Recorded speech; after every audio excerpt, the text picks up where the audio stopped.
Let's go. What's up? What up, y'all? What's going on? Tonight we're doing William Shakespeare's 1611 play, The Tempest. This is Shakespeare's final play, and it's not his final performed play. His final play performance or produced play was Henry VIII, which of course is when the theater burned down in the midst of it. In the midst of the production. But this is his final, usually this is considered his final written play, and that's for a number of reasons, which we're going to go into now. And most of that has to do with the character of Prospero. So here we do based analysis, where we take a classical approach, looking for a based worldview, I guess you could say. Looking at all types of literature. Look, this is like the 15th Shakespearean analysis that we've done. We've done a lot, actually. And, we've been going here for about, since February of last year. And we've already covered all of the major Shakespearean tragedies. We've also covered Romeo and Juliet, Antony and Cleopatra. We've done various Shakespearean soliloquies. We've done Henry V, Richard III. We've also done other Elizabethan and Jacobean plays. We did John Webster's what did we do? The White Devil. We did The White Devil. We did Christopher Marlowe. We did Kit Marlowe. We did this final soliloquy in Dr. Faustus. So tonight I thought it would be relevant to cover The Tempest for a number of reasons. One, because we have just been talking, because it's spooky season, right? It's Spooktober. Shouts out to JD, trademark JD over Jay's Analysis. And we did our Hocus Pocus 2 analysis over at Church of the Eternal Logos. Shouts out to DPH. And because this play is heavy in the occult symbolism, because the protagonist, of course, is a sorcerer. He's a magician.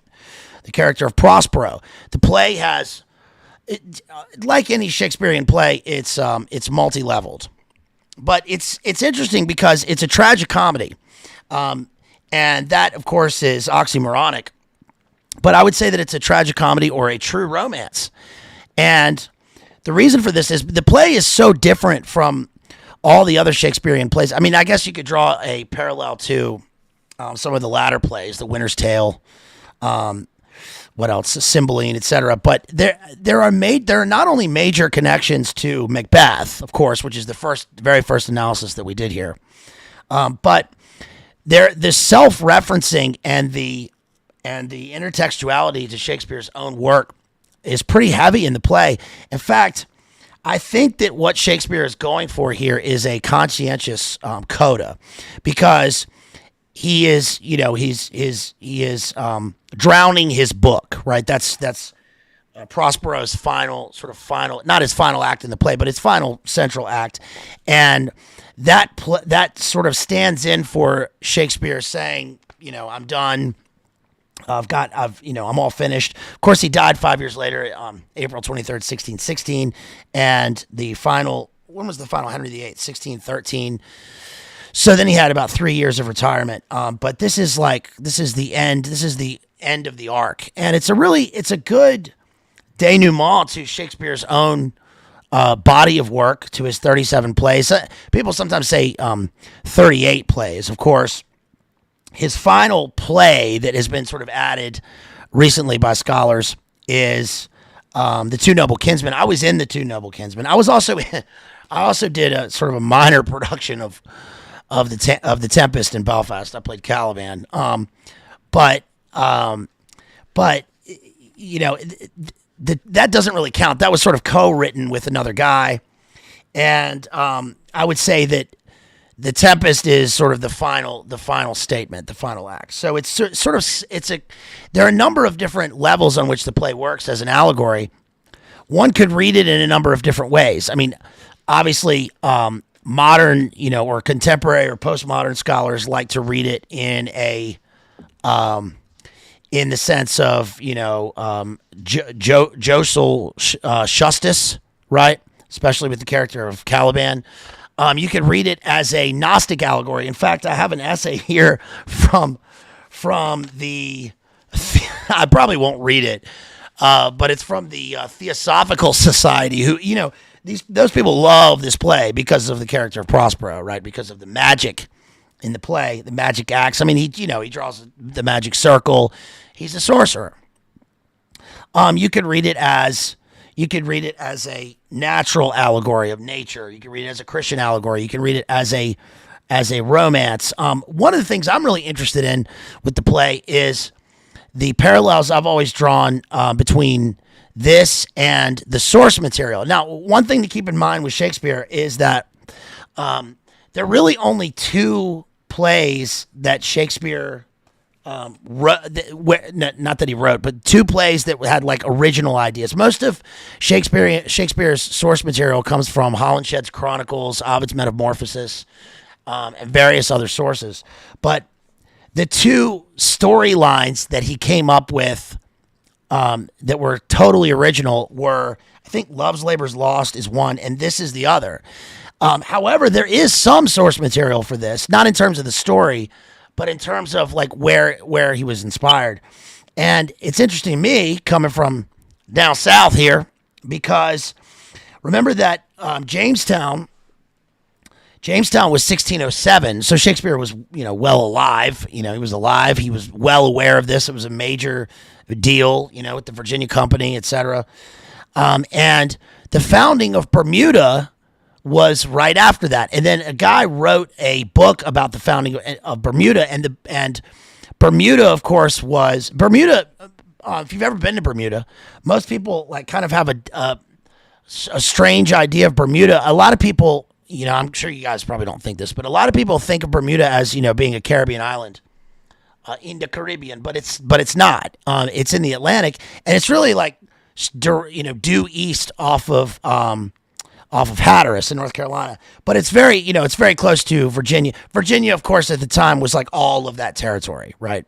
Virginia, North Carolina, what is now West Virginia, all of that. And so what happened was they were like headed to Virginia, to the Virginia colony to resupply it, and they got blown off course and landed in Bermuda, which is like in the middle of. There's nothing else around. It's a really small island. And one interesting thing about Bermuda is that, it was uninhabited. So the sailors were scared of the fact that they would end up on this island where they thought there would be cannibals and what they called like devils. But then they found there was this like, sort of earthly paradise there. And the same Shakespeare, I'm sure, read the chronicle of what occurred because it was published during his lifetime, well before between 1607 and the first production of the Tempest, and he wrote the Tempest, and of course the Tempest itself was first produced for, I think the first performance of the play was for King James at Whitehall, and it's a popular play, and this is an interesting play because I've been in the play, but I don't think I've maybe seen one production of the Tempest, and I haven't really seen any good films of it. I mean, there are a bunch of, like the BBC Live, and Royal Shakespeare Company productions of the Tempest, but there aren't really any good movie versions of it, and that's for a number of reasons. It reminds me a lot of A Midsummer Night's Dream. There are a lot of parallels between this and A Midsummer Night's Dream, mainly because of the tone and how the characters act and react, and because of the resolution in the play, which makes it a comedy. And this is a great example of how the line between tragedy and comedy is so thin. It's a razor's edge because a lot of Shakespearean comedies end up with a happy ending, which is, of course, as we've discussed, what makes them a comedy. It's a happy ending. It's not necessarily funny. It's just a happy ending. But the events that lead up to the happy ending could go horribly wrong. And I think one of the best cases of that, as I've discussed before, is in Much Ado. I haven't done a full analysis of Much Ado About Nothing, but it's one of my favorite plays. That's one of the first Shakespearean productions I was in. I played Benedict in college. And, of course, that involves, someone faking their death and all this stuff. But the same occurs in The Tempest in a way. And we have even more serious events. I mean, the play revolves around a conspiracy, or at least two conspiracies. And so those are put to right. And now the other thing that is interesting about this play is that a lot of the play is spent in exposition. And I don't mean that in a cheap sense, but it's because of the setting. It's because of where they are. Dog's about to bark. It's because of where they are, and because the events that led up to it were so tragic for the main characters. Okay, so I'm going to get the dog, and then when I come back, we're going to dive into the play. Give me 1 second here, y'all.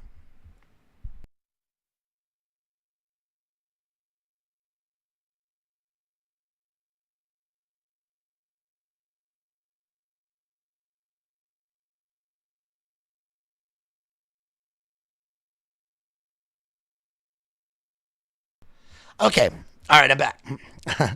All right, so tonight we're diving into The Tempest. And again, like I said, this is like our maybe 15th Shakespearean analysis, 14th or 15th. So, including obviously John Webster's The White Devil and Marlowe's Dr. Faustus. So Elizabethan Jacobean plays. And you can see the full playlist on the channel page, on my playlist page, or you can look down in the video description. I've got a bunch of those linked. And thank you for everybody for being here. Please make sure you smash that like to support me there. That really helps me out. Leave a comment. And I'm still in the Phil Collins mode, because I've been, since that American Psycho analysis that we just did, I've still been listening to Phil Collins. So that was my warm up. Not really apropos, but that's all right. And then also you can drop a super chat to support me. Really appreciate it. I've also got all the other links for Cash App and PayPal and all that stuff, so you can support me that way. And before I get going, I want to give a special shout out to our homegirl out there, Countess Powers, who dropped me a $20 super chat via PayPal. Really appreciate you, homegirl. You are so awesome, and thank you for your continued support. You are amazing, and I really appreciate that. And then, of course, we've got coming up, we're really barreling through here, you guys. But of course, coming up, we have our Caddyshack stream next week. I've already planned it now because I've only put it off because I just got a book about the making of Caddyshack. So I thought, since we're literary analysis, that's our approach here, is Bay's literary analysis. That's all I've got to say on that. No, shouts out to y'all. And that's what we're going to be doing. So shouts out to Countess. And also shouts out to Maddie out there at Digital Minefield. He says, what's the worst book you've read, and why is it the worst? Good question. I got to think about that. Depends what you mean by worst. I don't know. I've got to think about definition of the word worst. Do we mean worst as in like most unenjoyable, or do you mean worst as in like the most disturbing? I got to think about that for a second. So I'm going to get back to you on that. Shouts out to Penny out there, Jethro, all our homeboys, Kristen, our homegirls. Thank you for being here. Let's dive into The Tempest. Okay, so what the play is about is essentially it's all set on an island, and it's not set on Bermuda, but it is a Bermudian-like island, or as he says in the play, Bermuth. And it's actually set in the Mediterranean. And the reason it's in the Mediterranean is because it's sort of between Naples and North Africa. Right. I mean, obviously the Mediterranean is there, duh. But that informs the narrative. And what happens is we sort of begin with this character of Prospera. Well, actually, we begin in the midst of the Tempest itself, which is this giant sea storm. And we have a bunch of characters who are struggling to survive. They've got mariners, sailing the ship, and they are shipwrecked. And what we then see is this character Prospero. Prospero is an older man. He is a magician. He's a literal magician. He's a literal sorcerer. And we find out that he and his servant, who is a sprite, or I would really call him, I mean, he's a genie-like character. He's a demon. He's a demon of the air. Hence the name Ariel, because he flies through the air. He's an aerial creature. And that will play one of the brilliant things that Samuel Taylor Coleridge, the poet Coleridge, points out in his analysis of the Tempest. This is one of his favorite plays, is this sort of weird unification of opposites that Shakespeare goes for in the play, because he has Ariel, who's a sprite of the air, he's a demon of the air. Then we have Caliban, who's a lower demon. He's a base demon. He's of the earth. Caliban is a servant of he's really a kind of a I'll just say he's a servant of Prospero, and he sort of accomplishes all of the like baser things on the island. He gathers firewood. He gathers fish. He's really he reminds me a lot of Schmeagol, right? He's sort of a Gollum-esque character, but we find out that Caliban Prospero calls him the son of the devil. He is a spawn of a witch called Sycorax. And one of the things that Shakespeare does in this play is he does what he accomplishes in Macbeth, which is, it's eerie how specific he is in his knowledge of the names of demons and entities. Now, this isn't so unusual, because remember that at the time in the 15 and 1600s, right? We've talked about King James himself's book, right? The 1547 book, Demonology. Our homeboy Jay and Church of the Eternal Logos, DPH, have gone into much depth about John Dee, right? John Dee and Edward Kelly, and the importance or the significance that the occult played in geopolitics and espionage at the time. So it's not unusual in that sense. The Renaissance was obviously popular with sort of the Enochian systems and Dee and the occult. But it is interesting in terms of how specific he is in using this for the plot. And that will play into sort of the Gnostic analysis that one could do of this play. And I think it's informative to read that. I've got a whole book here also on, this is a great book that I picked up in England years ago. And it's called World of Shakespeare, Animals and Monsters by Alan Dent. And it's got a foreword by Sir Ralph Richardson, who's one of the great Shakespearean actors. And it's sort of an encyclopedia and analysis of all of the various flora and fauna and some of the occult imagery that Shakespeare uses in his plays. And so what happens is we find out, in terms of the plot, that Prospero has raised this storm. And he's raised the storm because on the ship, on the bark, as they call it, right, on a trice, there are a number of important people that he wants shipwrecked on the island, including his brother, who has usurped his position as the Duke of Milan. His brother's son, his nephew will fall in love with Miranda, who is Prospero's daughter. Miranda is one of the most beautiful characters that Shakespeare writes. She's of a sort of singular purity, even amongst all of the maids that he writes in his works, because unlike the rest of them, she's been isolated from humankind. She was kidnapped when she was 3 years old, along with her father, and then they were sent into exile on this island. And of course, the whole plot revolves around Prospero's wanting to restore his position as the Duke. And it sort of goes along. He doesn't want his daughter to fall in love, but she does. And then they push for this kind of weird, and by weird, I also mean like weird as in WYRD, Macbeth weird pagan funeral. I mean, not funeral, a pagan marriage. Wow, that was weird. A pagan, maybe it is a kind of funeral in a way, right? A pagan wedding that occurs at the end of the play. But in the midst of that, what happens is there are these other characters who are on the ship who are courted. They are met by Caliban, and Caliban explains that he wants to kill Prospero because Prospero has kind of enslaved him as his servant, as his kind of weird demonic demigod creature on the island, which he took over from the witch Sycorax. He also does this because we find out that Caliban was serving Prospero and Miranda, and then snuck in one night and tried to roip Miranda. So Prospero, keeps him in the kind of, if not metaphorical, it's the literal shackles. So we also find out that Ariel, the spirit Ariel, and Prospero has command of all of these demons on the island.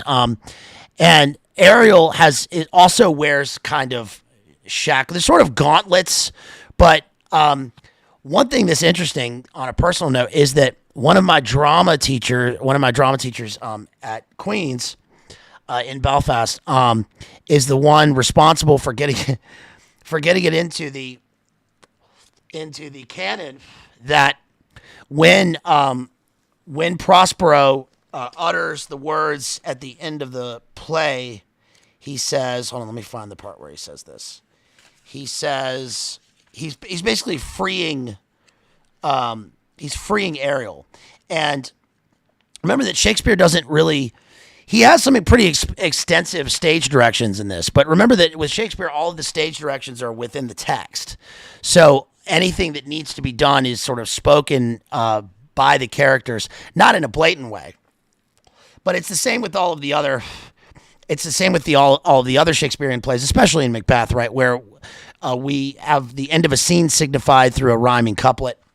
But at the end of the play, he points to Ariel and he says, "Is it this, this, and this?" He says, "This, this, and this," and we know that that's the cue for him basically unshackling Ariel's 3 sets of chains, and then Ariel is set free. And one interesting thing that he accomplishes in the play also is that everything that Ariel speaks and everything that also that Caliban speaks is in line with who they are as sort of demons. So in other words, like Ariel's whole language is coded to lightness and air, and Caliban, everything in Caliban's language is coded to earthly earthly functions, if that makes sense. There's no like mistaking it. Another thing, I know there's like sort of an infinite number of things that you can pull out of any Shakespearean play, but one of the things that I find the wildest in this play is that the more you read an author, right, and any writer, as we've discussed before, writers have a voice, right? You when you're reading, for instance, Cormac McCarthy, you know right away that it's a Cormac McCarthy book. His diction, his syntax, even his spelling, the syllables, the space between the syllables, even the punctuation that he uses is like unique to the method that McCarthy uses. It's the same thing with Shakespeare. I start to notice, I mean, I've been reading Shakespeare for a long time, obviously, but I start to notice little cues and little, not inside jokes, but inside references that are unique to Shakespeare, that are unlike anyone else. Now, that's interesting because there are things in this play that are Marlovian, but those are more motifs and themes. And of course, Marlowe had been dead for what? He'd been dead for 14 years, I think, when this play was written. So it's interesting when people, like to point out that I'm not really going to get into it, but that Shakespeare is written by committee, right, or by various other people. But writers have a voice, and the voice is unique to Shakespeare. And so I'm going to give you a couple of examples of that. But suffice it to say that what happens in the play is that Prospero kind of spies on the other characters because he has the cloak of invisibility. He wears a magic cloak, and at the beginning of the play, he's wearing it when he raises the storm, and we find out that the storm was all illusory. It was just in the minds and the vision of the people on the ship, and it allowed them to crash. And that he removes his cloak. Miranda helps him to hang it up, but he's able to, make himself invisible. We also know that Ariel does the same thing. He makes Ariel invisible. Ariel can only appear to Prospero and to himself, and of course to us, the audience. But he will do things, and often, like, he will charm the other characters and put them to sleep. And that the other characters, like, have this sense that something is unnatural is happening, but they don't know that it's Prospero and Ariel that are doing it. So I'm going to start off by diving into the play here, and I'm going to take you through a couple of parts that are interesting. So let's see. One thing that's interesting on the ship is that I realized is that when the ship crashes on the rocks at the beginning of the play, we have an upending of the social order that is unlike anything else. And what that means is that we have, like, bosuns and, ship's mates, and we have mariners on the boat, and the storm renders them the powerful ones because they can, as they say, like, there's no danger to them as long as they're in the open sea and there are no rocks to crash on, right? But then they find out that, like, they are close to the rocks. And it's interesting that, like, the noble characters wash up on the shore and the mariners don't appear until the very end. They've been put to sleep. And I think the reason for that is because they are aware, literally, that, like, that something unnatural is happening. Of course, mariners have all sorts of superstitions, and it's important for them to be charmed into a kind of opiated sleep for most of the play because they play no part in the other upending of the social order which occurs, which it occurs in on three levels in this play. One is that prior to the events in the play, we have Prospero, who is the Duke of Milan, and he's, like, engaged in his study. He's always, like, in his books. He's an alchemist, basically, and he's kind of like a Faustus. This is what I mean by Marlovian character, and he enlists the help of his brother to help him to run the country, but then his province.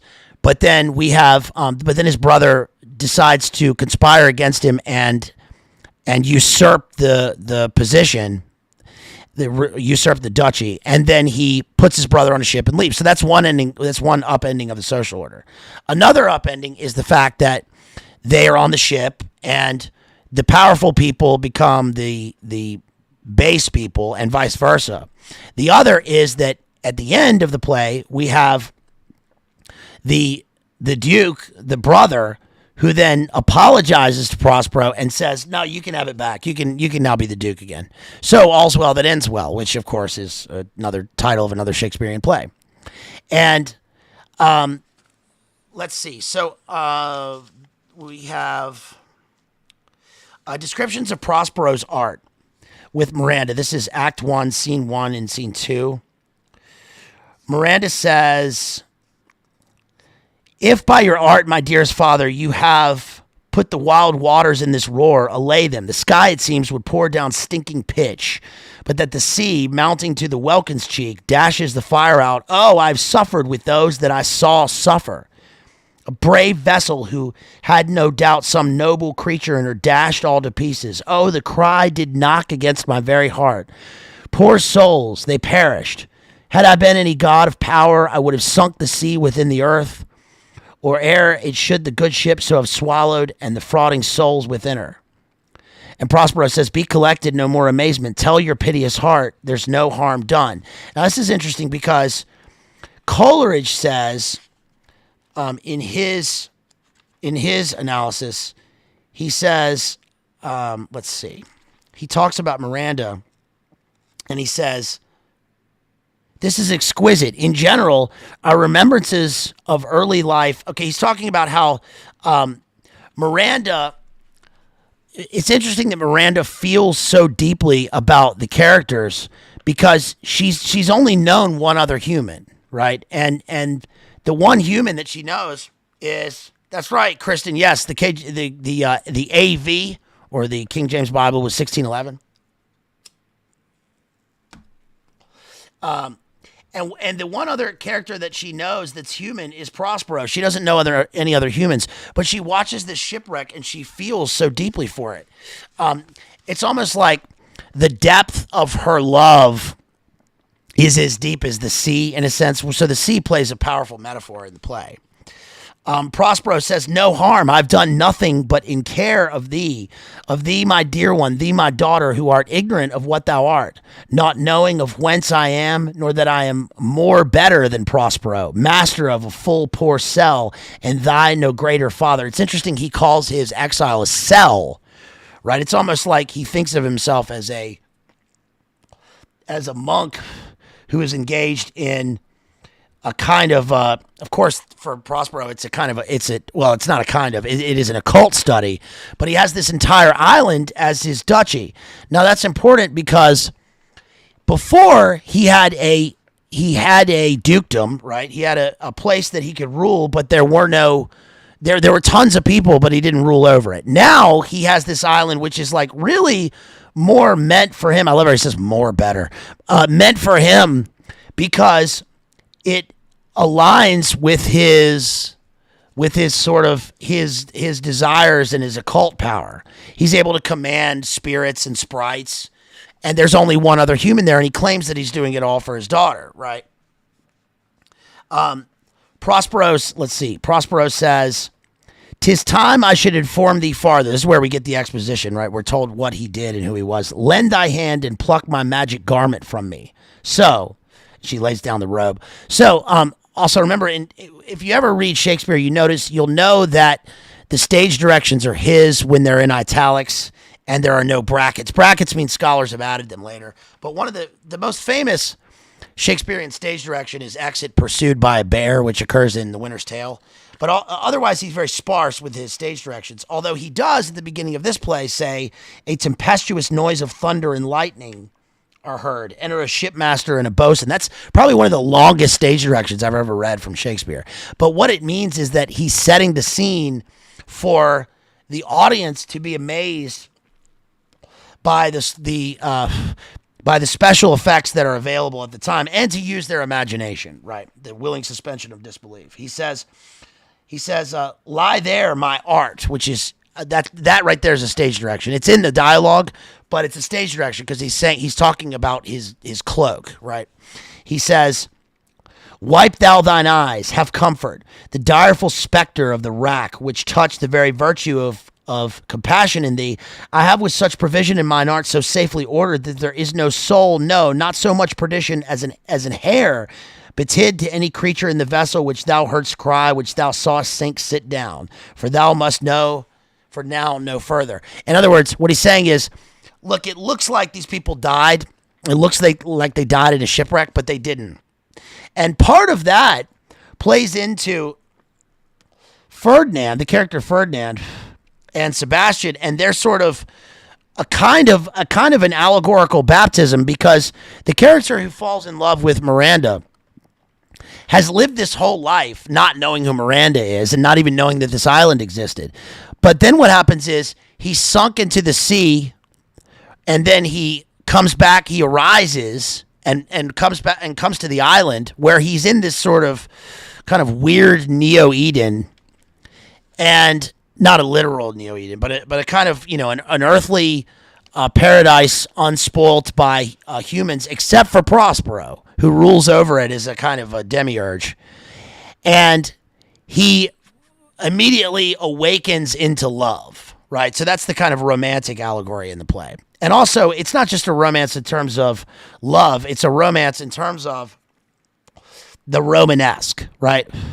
Rome. The play has all of the best, or all of the most, or the most significant aspects of what gave the later Romantic era a lot of its the things that we can signify the Romantic era by. In other words, like you can tell. I found in one part, reading this that Coleridge loved this play because not only did he lecture on the play, Coleridge himself was a great scholar, not just a great poet, but his Biographia Literaria and his other plays his other lectures are replete with Shakespearean references. And I found the part where a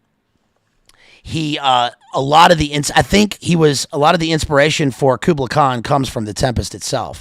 And obviously the reason for that is because in the British Romantic era, we get this view of nature as a kind of outdoor cathedral. And I say that because that's the way that Coleridge and Keats describe nature, and Wordsworth, right, with Tintern Abbey.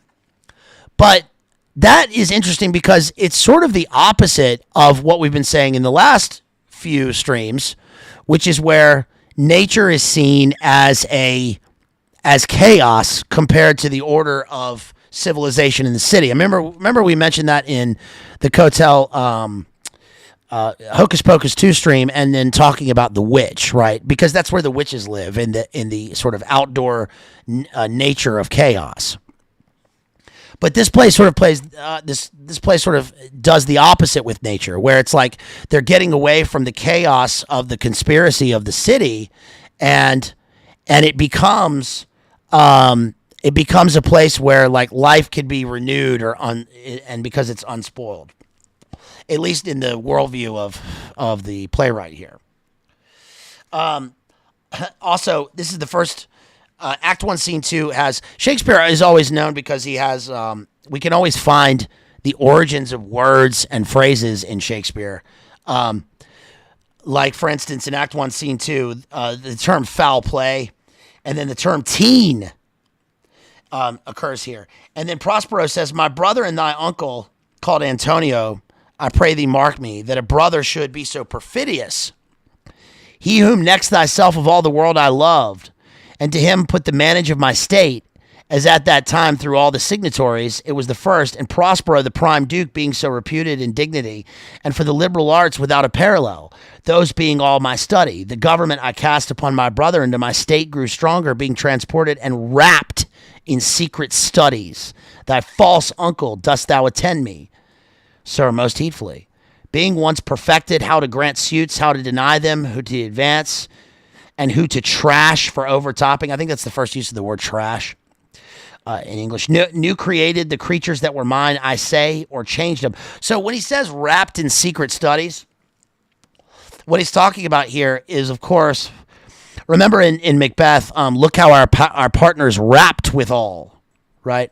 That happens with wrapped, R-A-P-T, is a word that obviously has its etymology in the word rapture, because Prospero is enraptured literally, right, by his occult studies, but also he's taken away by his study of the liberal arts. And this is Marlovian. I mean, this is pure Dr. Faustus. He's almost, this is weird because it's almost like the Tempest is a sequel in a trilogy of Dr. Faustus, Macbeth, and the Tempest. It's almost like the coda of that sort of trilogy. We can imagine Macbeth almost surviving and becoming Prospero on this lonely island, right?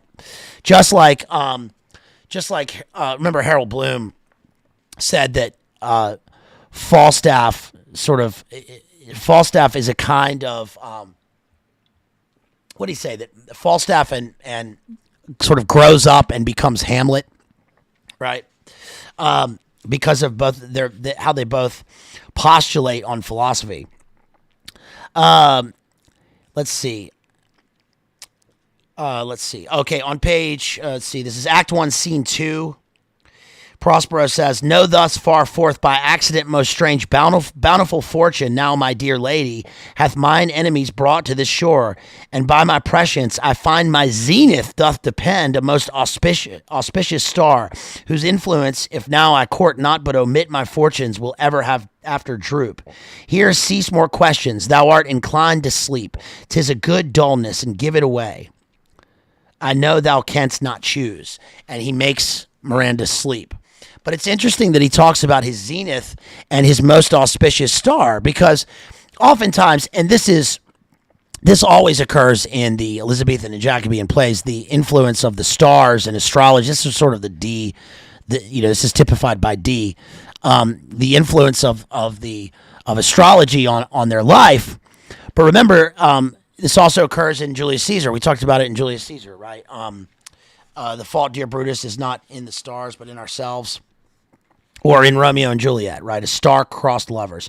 Okay, in Act 1, Scene 2, then we have enter Ariel. Now, Ariel is interesting and deserves a whole... I mean, any of this play, you can have endless analyses on any of these various characters because they're so complete. I mean, look, this is why Shakespeare creates, what Bloom calls the invention of the human, because all of his characters are fully human throughout all of his plays. He writes characters better than anybody else. And Ariel is one of these characters, and that's interesting and ironic because Ariel is not human. We understand Ariel because of like the human qualities that we can relate to, but he's not human. He's a demon. And in fact, it's a question about whether to even call Ariel a he, because Ariel was often played as a feminine spirit in early productions of the play. Now is most often called a male spirit, but I would say that Ariel is kind of a sexless spirit, because Ariel is a spirit of the air who has no. The character is invisible for one. We see the character, but when Ariel comes in. And this is also an echo of Macbeth. All hail, great master, grave sir, all hail. Remember, all hail, Macbeth, that shalt be king hereafter. All hail, Macbeth. To Macbeth, all hail. There's a symmetry in terms of the lines, and that's what I mean by Shakespeare's voice. He often repeats himself in terms of his syntax. Says, to answer thy best pleasure, be it to fly, to swim, to dive into the fire, to ride on the curled clouds, to thy strong bidding task, Ariel and all his quality. Ariel speaks of himself in the third person. Hath thou spirit performed to point the tempest that I bade thee? So now we figure out that Ariel is the one who created, at the behest of Prospero, this storm or the tempest that brought the people to the island. And we also get qualities of Ariel that are consistent with his being a spirit of the air, right? We get fire. We get fire. We get water. We get the storms. Ariel says, to every article I boarded the king's ship, now on the beak, now in the waist, the deck, in every cabin, I flamed amazement. Sometime I divide and burn in many places. On the topmast, the yards, and bore spirit would I flame distinctly, then meet and join. Jove's lightnings, the precursors of the dreadful thunderclaps, more momentary and sight outrunning, were not. The fire and cracks of sulphurous roaring, the most mighty Neptune, seemed to besiege, and make his bold waves tremble, yea, his dread trident shake. Not a soul but felt the fever of the mad and played some tricks of desperation. All but mariners plunged in the foaming brine and quit the vessel. Then all afire with me, the king's son Ferdinand with hair upstaring. Then like reeds, not hair, with the first man that leapt, cried, hell is empty and all the devils are here. Now you may recognize that line because of its prominence at the beginning of Westworld. Remember Westworld season 1, where we get all of the NPC bots that show up, and later on, we obviously figure out that this is the mortal coil, right, of the transhumanist elites who have had their consciousness uploaded into these various bots in the park as a test, right, for the data. But at this point, and it's also true, right, that all the devils are there, in the sense that these sick people they're all there. Now in the show, we are meant to believe that the devils are here in terms of like the elites at the playground, right, at the Westworld, but it's also the bots themselves. And here in this play, we get the sense that that number one, all of the important people who were devilish. And at one point he says that like these people are worse than devils because all they do on the island is they conspire to kill in the same way that they did mirroring when they were back there on the land, right? And that's why Prospero has brought them here so that he can have some sort of restoration. And thankfully it all works out in the end. And they say they're sorry, and we don't have to have a mass perishing like we do in the tragedies. But all the devils are there also literally because Prospero commands them, right? Because he's an occultist, he's a magician. And Ariel is saying that he is in command of all these other spirits that we don't see in the play, but they are named. Also, all the devils are here is what Milton, remember our Milton stream on Paradise Lost, what Milton used for pandemonium. When at the beginning of the play, or the poem, the epic poem, when Satan finds himself with Beelzebub, right, in the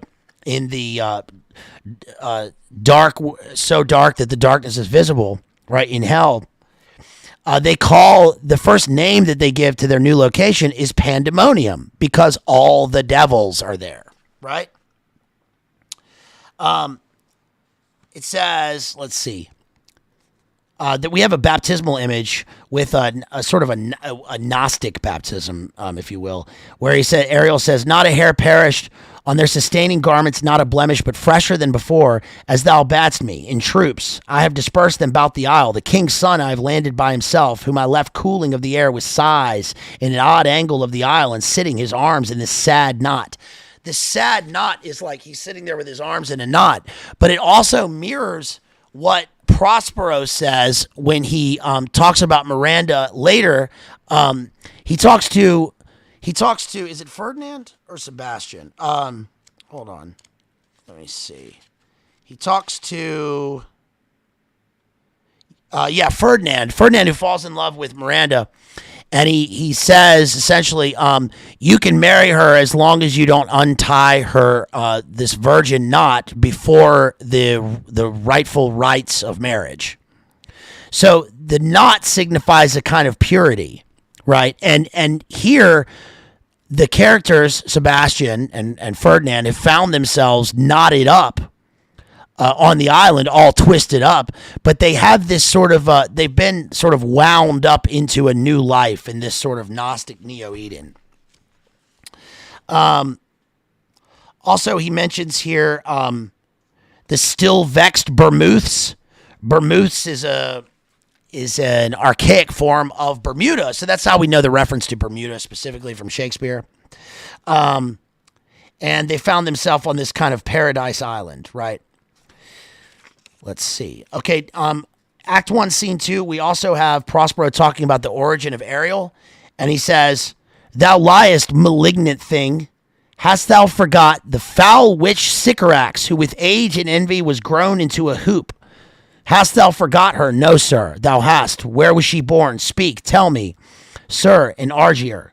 Prospero says, oh, was she so? I must once in a month recount what thou hast been, which thou forgetst. This damned witch Sycorax, for mischiefs manifold and sorceries terrible, to enter human hearing, from Argier thou knowest was banished. For one thing she did, they would not take her life. Is not this true? Prospero says, this blue-eyed hag was hither brought with child, and here was left by the sailors. Thou, my slave, as thou reportst thyself, was then her servant. And for thou wast a spirit too delicate to act her earthy and abhorred commands, refusing her grand hests, she did confine thee by help of her more potent ministers, and in her most unmitigable rage, into a cloven pine, within which rift imprisoned thou didst painfully remain a dozen years, within which space she died and left thee there, where thou didst vent thy groans as fast as mill wheels strike. Then was this island, save for the sun, that she did litter here, a freckled whelp, hag-born, not honored with human shape. So what she's talking about here is that Ariel and Caliban were both like enslaved to this foul blue-eyed witch Sycorax. Blue-eyed also is a reference to the fact that she was pregnant. It's an old wives' tale, right? That a woman's eyes get blue or bluer when she's pregnant.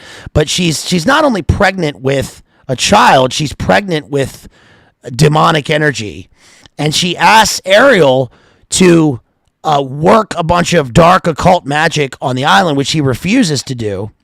So he's kind of he's weird because he's kind of a Middle Earth sprite character, right? I mean, I would call him a demon of the air, though. He is a demon, right? And for punishment, she knots him up the knot again. She knots him up into a pine, so he's sealed in a tree, right? And this reminds me of, remember Midsommar, right? When they seal the people up in the bear, or oftentimes we have in Ovid. This probably comes from Ovid, because in Ovid, we oftentimes have in Ovid and in Homer, we have myths of people who are, their souls are kind of split, forced and knotted up into a tree and then rent by lightning, or they are split so that's the two lovers, right? And the trees grow next to each other.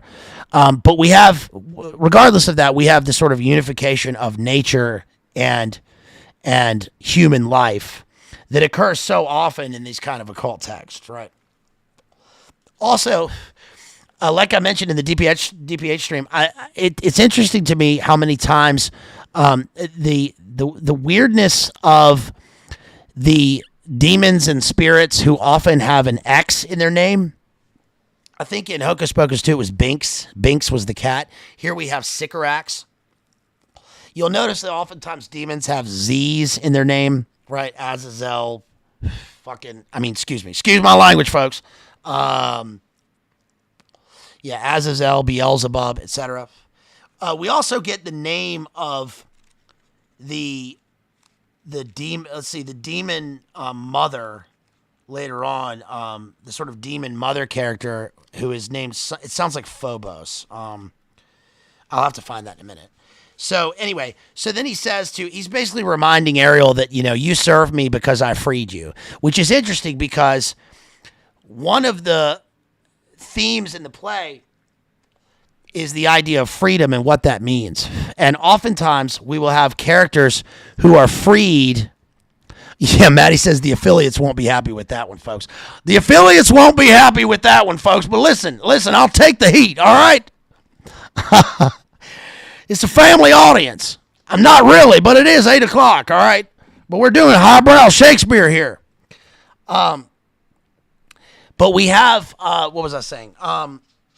We have people who seek their freedom and liberation only to be enslaved by something else. Usually it's some sort of base desire.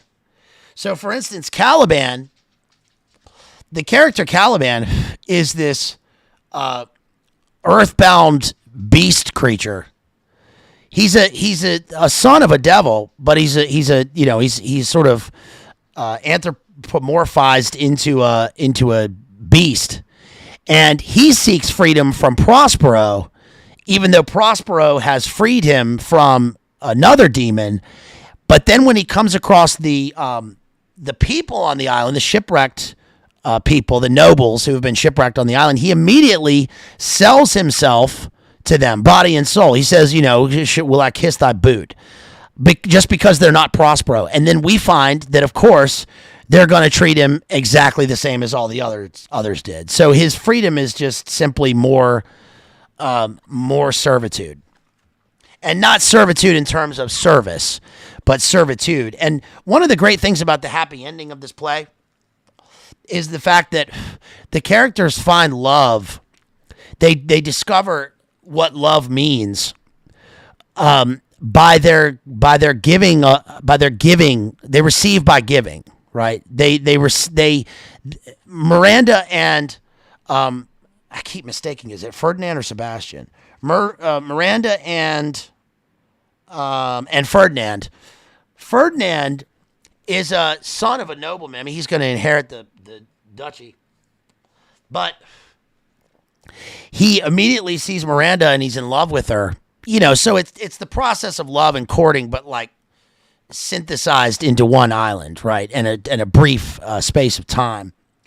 And he immediately falls in love with her and says, like, listen, I love you and I'll do anything for you. and I'm doing all of the like manly deeds one has to do on the island. Like I'm going to fetch wood. I'm going to go make us a fire. I'm going to go make us a home because he wants to serve her, right? And their life together. And then Miranda sort of tries to counter this by saying, "No, I'll do it." Right? So they both want to give in order to receive. Let's see. Act 1, Scene 2, line like 305. Shake it off. I wrote LOL Taylor Swift. That was stupid.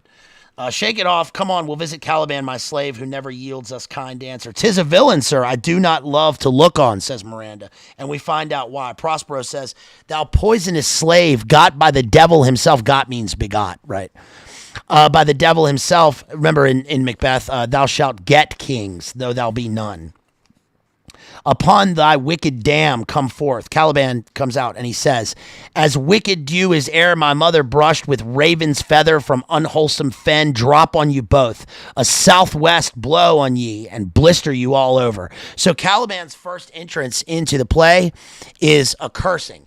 And also, again, notice how his imagery is all earthly, right? The fen, the raven's feather, the southwest wind, right? And the southwest wind is such a small but important detail because he's saying here that, remember, the southwest wind is often associated with demons of the air. Remember in Hereditary with Paimon, who is a demon of the southwest. The southwest wind. That's why when they go into the old hag granny's room, she's got the sigil on the floor with the one foot of the bed inside the sigil triangle pointing to the southwest.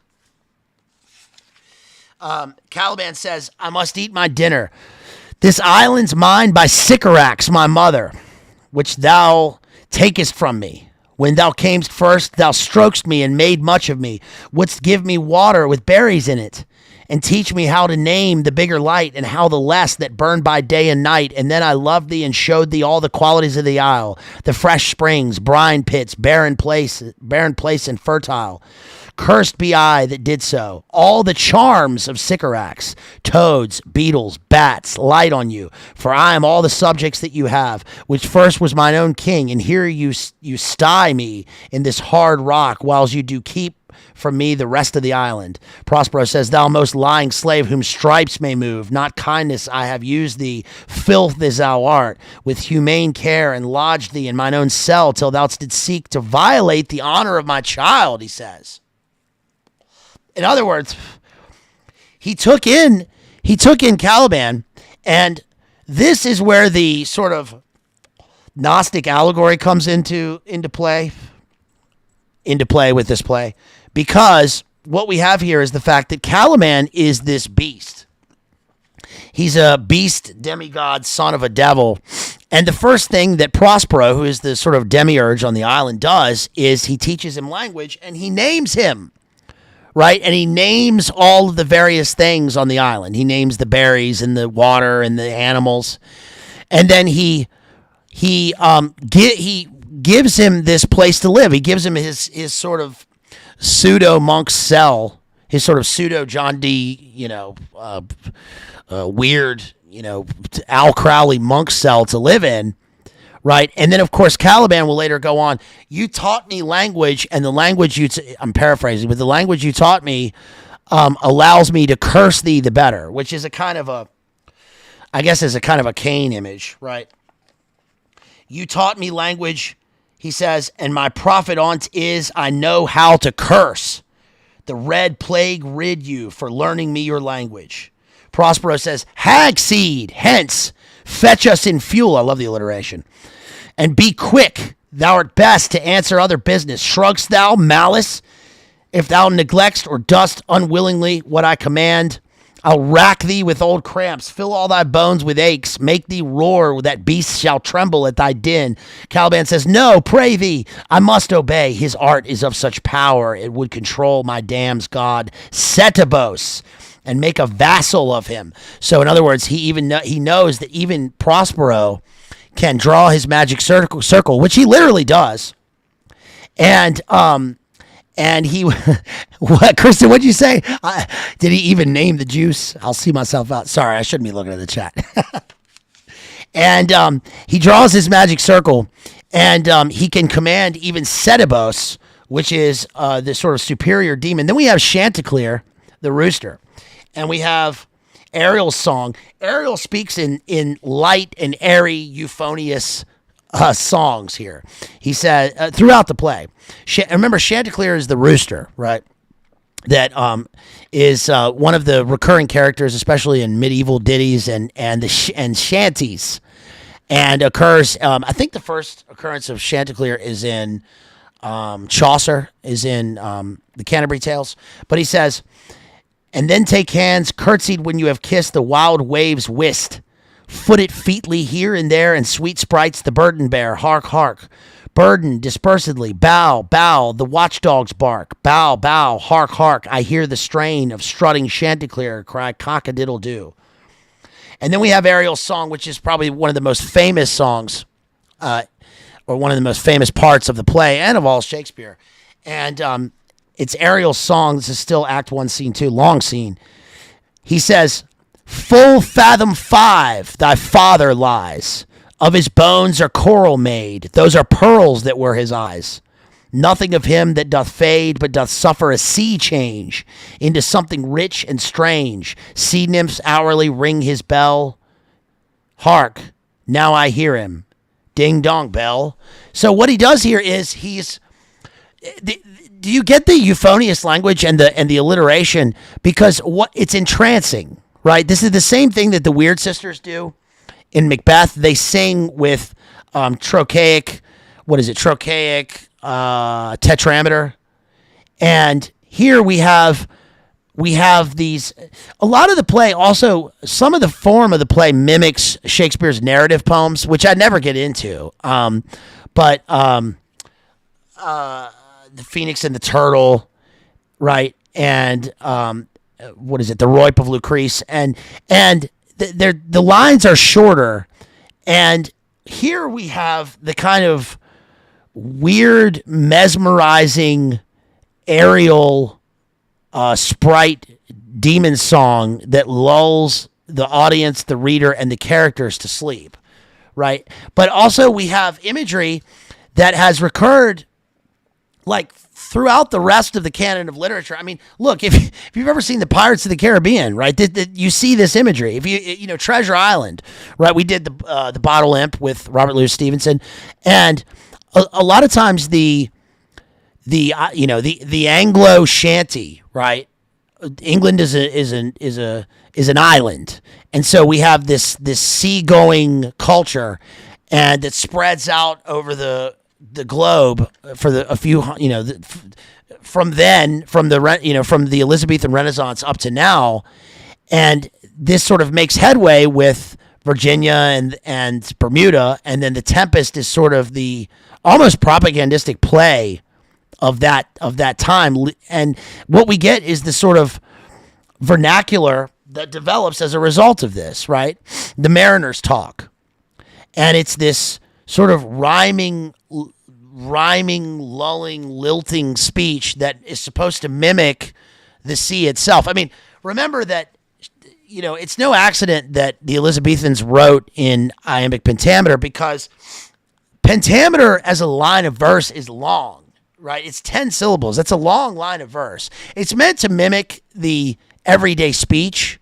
So it's the language of like the human beings speak, which has been sort of rearranged. I mean, now we probably speak more of an anapestic rhythm, but the down up, down up, down up, down up, down up of each line of verse is obviously supposed to conscientiously mimic the speech of the surrounding climate and the geography. Because like you leave England and you're on the ocean and the waves go up and down, up and down, up and down. Just like in the sort of a Neoplatonic Gnostic sense, right? There's a duality of up and down, light and dark. That's why Shakespeare tries to unify the opposites in his play. And that's why the line is so long, because the sea seems endless, right? The sea seems endless, but also humanity seems endless. There's sort of endless questioning and and philosophizing, right, upon the nature of. Remember, we've talked before about the nature of art itself. The essential questions that we're meant to ask and answer. We have, let's see, the pearls that were his eyes is an obvious reference.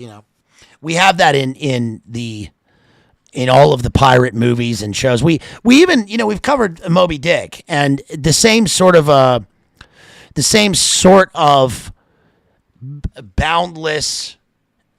boundlessness of the sea plays a part in the language of Moby Dick. That's why Moby Dick is such a long work of prose.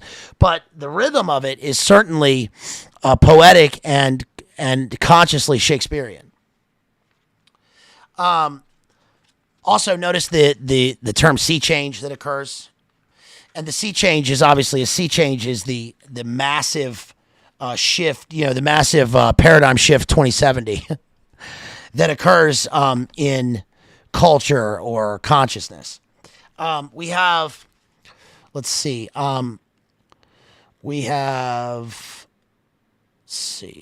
Claribel in Act 2, Scene 1, and the Golden Age. They've consciously mentioned the Golden Age that occurs. Remember that also this is the play that gave us the phrase Brave New World, and we're going to get to that in the end, because the island represents, again, a new life for these people, but it's one created with the occult in mind. We have, let's see, Shakespeare references Virgil's Aeneid, and he has the characters misquote or misappropriate who Dido and Aeneas are, because what happens is Caliban shows up and he sees these characters who are drunk. And he says, like, yo, look, I serve you now. You're humans, and you're not Prospero, and you're not these other people, so I serve you. And they immediately give him drink. Shouts out to Genghis out there. Genghis Khan, the Dominator, for that $9.99 super chat. Really appreciate you, homeboy. Thank you so much. Doesn't give a message. Shouts out to Genghis. Really appreciate you. What's past is prologue. Sebastian and Antonio are speaking. Antonio, we do have one character who's a virtuous character named Gonzalo, and the two characters, Sebastian and Antonio, they want to kill Gonzalo, and then they conspire with with Caliban to kill Prospero in his sleep. Antonio says, Sebastian says, Claribel, beautiful name, Claribel, beautiful by definition. Antonio says, she that is queen of Tunis, she that dwells 10 leagues beyond man's life, she that from Naples can have no note unless the sun were post, the man in the moon's too slow, till newborn chins be rough and razorable, she that from whom we all were sea swallowed, though some cast again, and by that destiny to perform an act whereof what's past is prologue, what to come in yours and my discharge. And Sebastian says, I remember you did supplant your brother Prospero. True, says Antonio, and look how well my garments sit upon me. All right, this is another self-reference to Macbeth. Remember, one of the motifs in Macbeth was the idea of ill-fitting clothes, right? That all throughout the play, we have metaphors to the clothes being either too big or too small or fitting just right for the position that the characters inhabit. That's why Macbeth, remember, he says, why dost thou dress me in borrowed robes? Right, because his robes are his vestments are stolen from Duncan, his kinsman, whom he murdered. And what's past is prologue, meaning what the characters have done in the past, they're going to continue to do. Even on this new island, where they continue the sins of their past, right, in their own life. And so he's saying, look, you already usurped your brother, right? You're already a murderous guy. Why not do this next thing? And they say, oh, well, what's past is prologue. It's a prologue to future events, right, to the novel of one's life. Ariel says, he reports it, and he says Ariel is spying on them. Remember, he has the Al Crowley cloak of invisibility here. And he says, my master, through his art, foresees the danger that you, his friend, are in, and sends me forth, for else his project dies. To keep them living, he whispers in Gonzalo's ear, because he knows that these two guys are conspiring to kill Gonzalo. And then he sings to him, while you here do snoring lie, open-eyed conspiracy. His time doth take, if of life you keep a care, shake off slumber and beware, awake, awake. Beware, beware, right? Beware the Thane of Fife. Okay, then we have Caliban in his famous soliloquy. This is one that I remember having. I had to learn this for my part as Caliban in this low bass production of the Tempest that we did. We thought it was cool, man, because we were in university and we set it inside the Botanic Garden in Belfast. And Caliban says, all the infections that the sun sucks up from bogs, fens, flats on Prosper fall and make him by inchmeal a disease. His spirits hear me, and yet I needs must curse. If they'll nor pinch, fright me with urchin shows, pitch me in the mire, nor lead me like a firebrand in the dark out of my way unless he bid 'em. But for every trifle are they set upon me, sometimes like apes that mow and chatter at me, and after bite me, then like hedgehogs which lie tumbling in my barefoot way and mount their pricks in my footfall. Sometime am I all wound with adders, who with cloven tongues do hiss me into madness. Here comes a spirit of his, and to torment me, for bringing wood in slowly, I'll fall flat, perchance he will not mind me. And then in comes Trinculo. Trinculo is the jester buddy with Stefano, and Stefano is this drunk dude. They're drunk, right? I wish I had some French toast. They're drunk because they are on the island. And they're drinking because they were on the ship, right? They're mariners. And, of course, they ply Caliban with the fire liquor that's going to subdue him and make him their servant. And he then plies them with thoughts of conspiracy and advancement. Also, notice again in that speech how everything is earthly, right? He never, he mentions fire, but it's the firebrand. Right? He's the one who's going to be branded with Ariel's fire because Prospero sends the other demons to torment Caliban.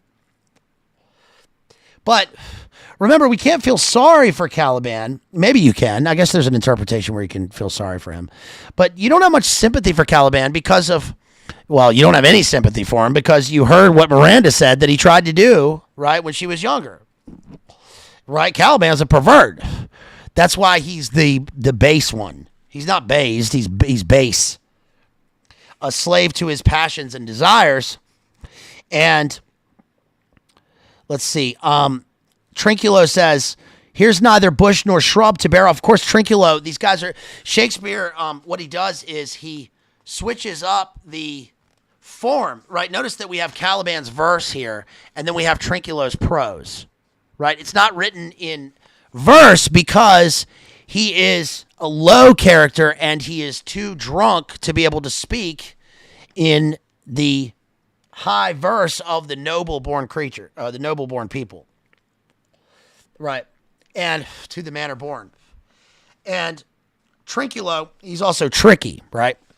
He's sort of the opposite of the fool. He's the opposite of King Lear's fool. Remember we did King Lear. He's the opposite of King Lear's fool because he speaks no wise words. These guys are both fools.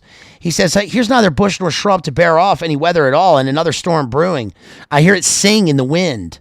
Yon same black cloud, yon huge one, looks like a foul bombard that would shed his liquor. Right, because he's thinking of liquor, but the liquor of rain. If it should thunder, as it did before, I know not where to hide my head. Yon same cloud cannot choose but fall by pailfuls. What have we here, a man or a fish, dead or alive? A fish, he smells like a fish, a very ancient fish-like smell, a kind of not of the newest poor John, a strange fish. Were I in England now, as once I was, and had but this fish painted, not a holiday fool there, but would give a piece of silver. There would be this monster, there would this monster make a man. Any strange beast there makes a man. When they will not give a doit to relieve a lame beggar, they will lay out 10 to see a dead Indian, legged like a man, and his fins like arms, warm, oh my troth. I do now let his loose my opinion, hold it no longer. This is no fish, but an islander that hath lately suffered by a thunderbolt. Alas, the storm has come again. My best way is to creep under the gabardine. There is no other shelter thereabout. Misery acquaints a man with strange bedfellows. I will here shroud till the dregs of the storm be past, right? Misery makes strange bedfellows. And of course, what this guy does is he immediately gets to the island. He sees a native who is Caliban, who's not really a native. Well, no, Caliban is a native of the island. But remember, he's like half beast, half devil. And he immediately wants to put him in shackles and take him back home and parade him around like a Nightmare Alley jerk. So in a way, I found, I mean, you can't, I don't see how you could do Nightmare Alley, for example, or Gollum, right? Or Lord of the Rings, Gollum Schmeagol, potatoes, without having... That's not Schmeagol, I know that. Without having read The Tempest. I mean, because Caliban is the precursor to both of those characters. In fact, the very way that he's described in this play is exactly how we see Schmeagol, right? Fish-like, lizard-like, slimy-skinned, always doing little errands for the hobbits, right? Going to fetch their firewood and their fish. Always stinking the place up. Always stanking. They say he's some monster of the Isle. Then we see on in Act 2, Scene 2. Come on your ways, open your mouth. Here is that which will give language to you, cat. Open your mouth, that will shake your shaking. I can tell you, and that soundly. You cannot tell who's your friend. Open your chaps again. Chaps are the jaws, right? Chaps are the chops. Knaves to the chops or the chaps. And what they do is they pour liquor down his mouth, right? I should know that voice, says Trinculo. It should be, but he is drowned, and these are devils. Oh, defend me. Stefano says, 4 legs and 2 voices. A most delicate monster. His forward voice now is to speak well to his friend. His backward voice is to utter foul speeches and to detract. If all the wine in my bottle will recover him, I will help his ague. Come. Amen. I will pour some in thy other mouth. He says, amen, right? Which is, these guys are blasphemous. It's like they are baptizing him in this fire liquor, right? And he says to serve them in their devilish ways. Then to further the devilish metaphor, Stefano says, doth thy other mouth call me? Mercy, mercy. This is a devil and no monster. I will leave thee. I have no long spoon. The long spoon is a reference to if you're going to sup with the devil, you got to have a long spoon. Stefano says, if thou beest Trinculo, come forth, I'll pull thee by the lesser legs. If any be Trinculo's legs, these are they. Thou art very Trinculo indeed. How camest thou to the siege of this moon calf? Can he vent Trinculos? I took him to be killed with a thunderbolt. But art thou not drowned, Stefano? I hope now thou art not drowned. Is the storm overblown? I hid me under the dead moon calf's gabardine for fear of the storm. And art thou living? These be fine things, Caliban says, and if they not sprites, that's a brave god and bears celestial liquor. I will kneel to him. And Stefano says, here, kiss the book. Now, the book plays an important role because the book is the big book, and also it is Prospero's magic book. But here, I think it is the book of death. Right? They're saying to this devil to write his name in the black book of death. Kiss the book, moon calf. Come swear to that. Kiss the book. I will furnish it anon with new contents. Swear. They make Caliban swear to them. Trinculo says, by this good light, this is a very shallow monster. I am afeard of him, a very weak monster. The man in the moon. Remember, that was a line. That was a line in A Clockwork Orange, which we just did, right? The man in the moon. Men circling. Remember the old drunkie? Glup, glup says it. I prithee, be my God. I will kiss thy foot. I'll kiss thy foot. I'll swear myself thy subject, says Caliban. I'll show thee the best springs. I'll pluck thee berries. I'll fish for thee and get thee wood enough. A plague upon the tyrant that I serve. I'll bear him no more sticks, but follow me, thou wondrous man. Now, the reference to the I'll bear him no more sticks is the firewood, but also a reference to something that our homegirl Kristen posted not too long ago, which was the breaking of the wand ceremony. Go to Slowboy Whiteboard's channel and look at the breaking of the wand ceremony, which is the druidical ceremony that they did at the Queen's funeral. Right, that old wizard, the head of MI5, let's call it, got up there and said he was going to break his wand, right, with his fellow druids. And that's what they do it's a magical ceremony. At the death of the magician, right, they break the magic wand. And remember that Prospero literally has a magic wand in this. They describe it. He's always talking about his stick or his wand. So he's got his bell book and candle. He's got his wand and his book, just like in the Al Crowley pictures. Right, remember that the infamous Al Crowley picture where he's got his book of the book of the 9 shadows of the king, whatever, and he's got his wand. And then we see, let's see, I'm gonna skip to, let's see, this is Acts 3, Scene 3. All Shakespearean plays, remember, divided into 5 acts. Not by Shakespeare himself. That was for the first folio. They're divided by scholars and later. When they were published. Okay, so Ariel says, "You are 3 men of sin, whom destiny that hath to instrument this lower world and what is in't, the never surfeited sea, hath caused to belch up you on this island, where man doth not inhabit, you mongst men, being most unfit to live. I have made you mad, and even with such like valor men hang and drown their proper selves." What he's saying there is, these guys washed up on this island, and even now they carry their sins with them, right?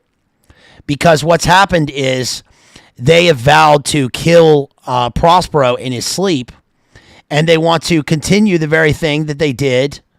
They want to continue the very thing that they did before, right? Which is they want to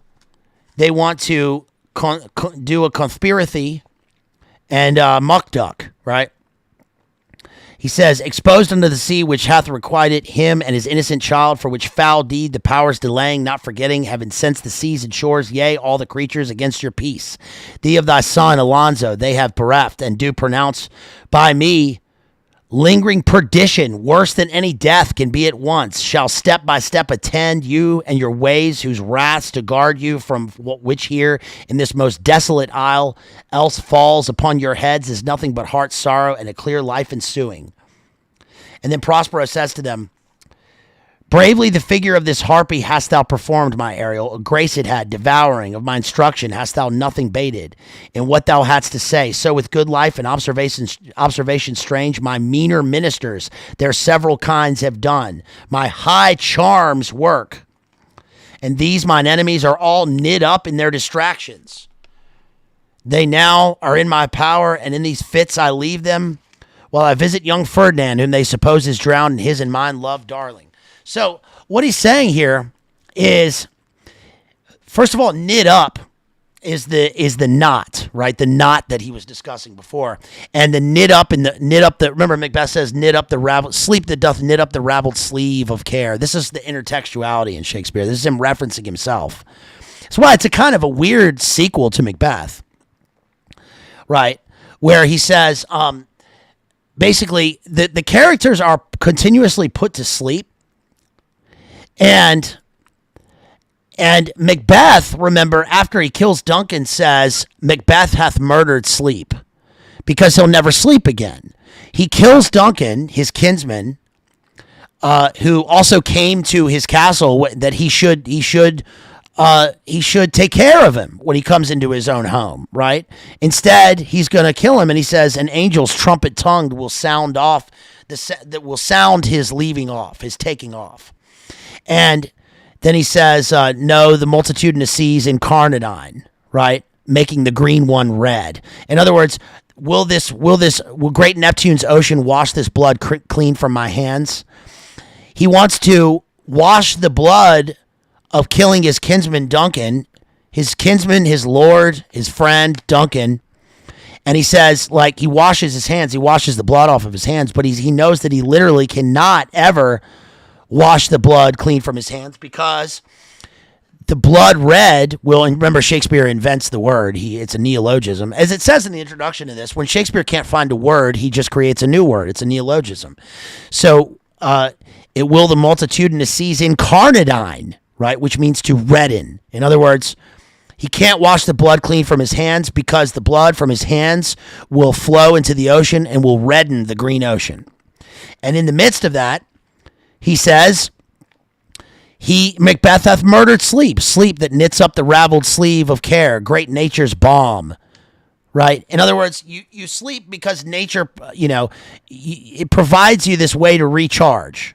God provides you this way to recharge, but he says nature in terms of it's your nature to live your life in the day and then fall asleep, right? And it's also a balm. It's a balm for your mind and your body. But Macbeth hath murdered sleep, because Macbeth shall sleep no more.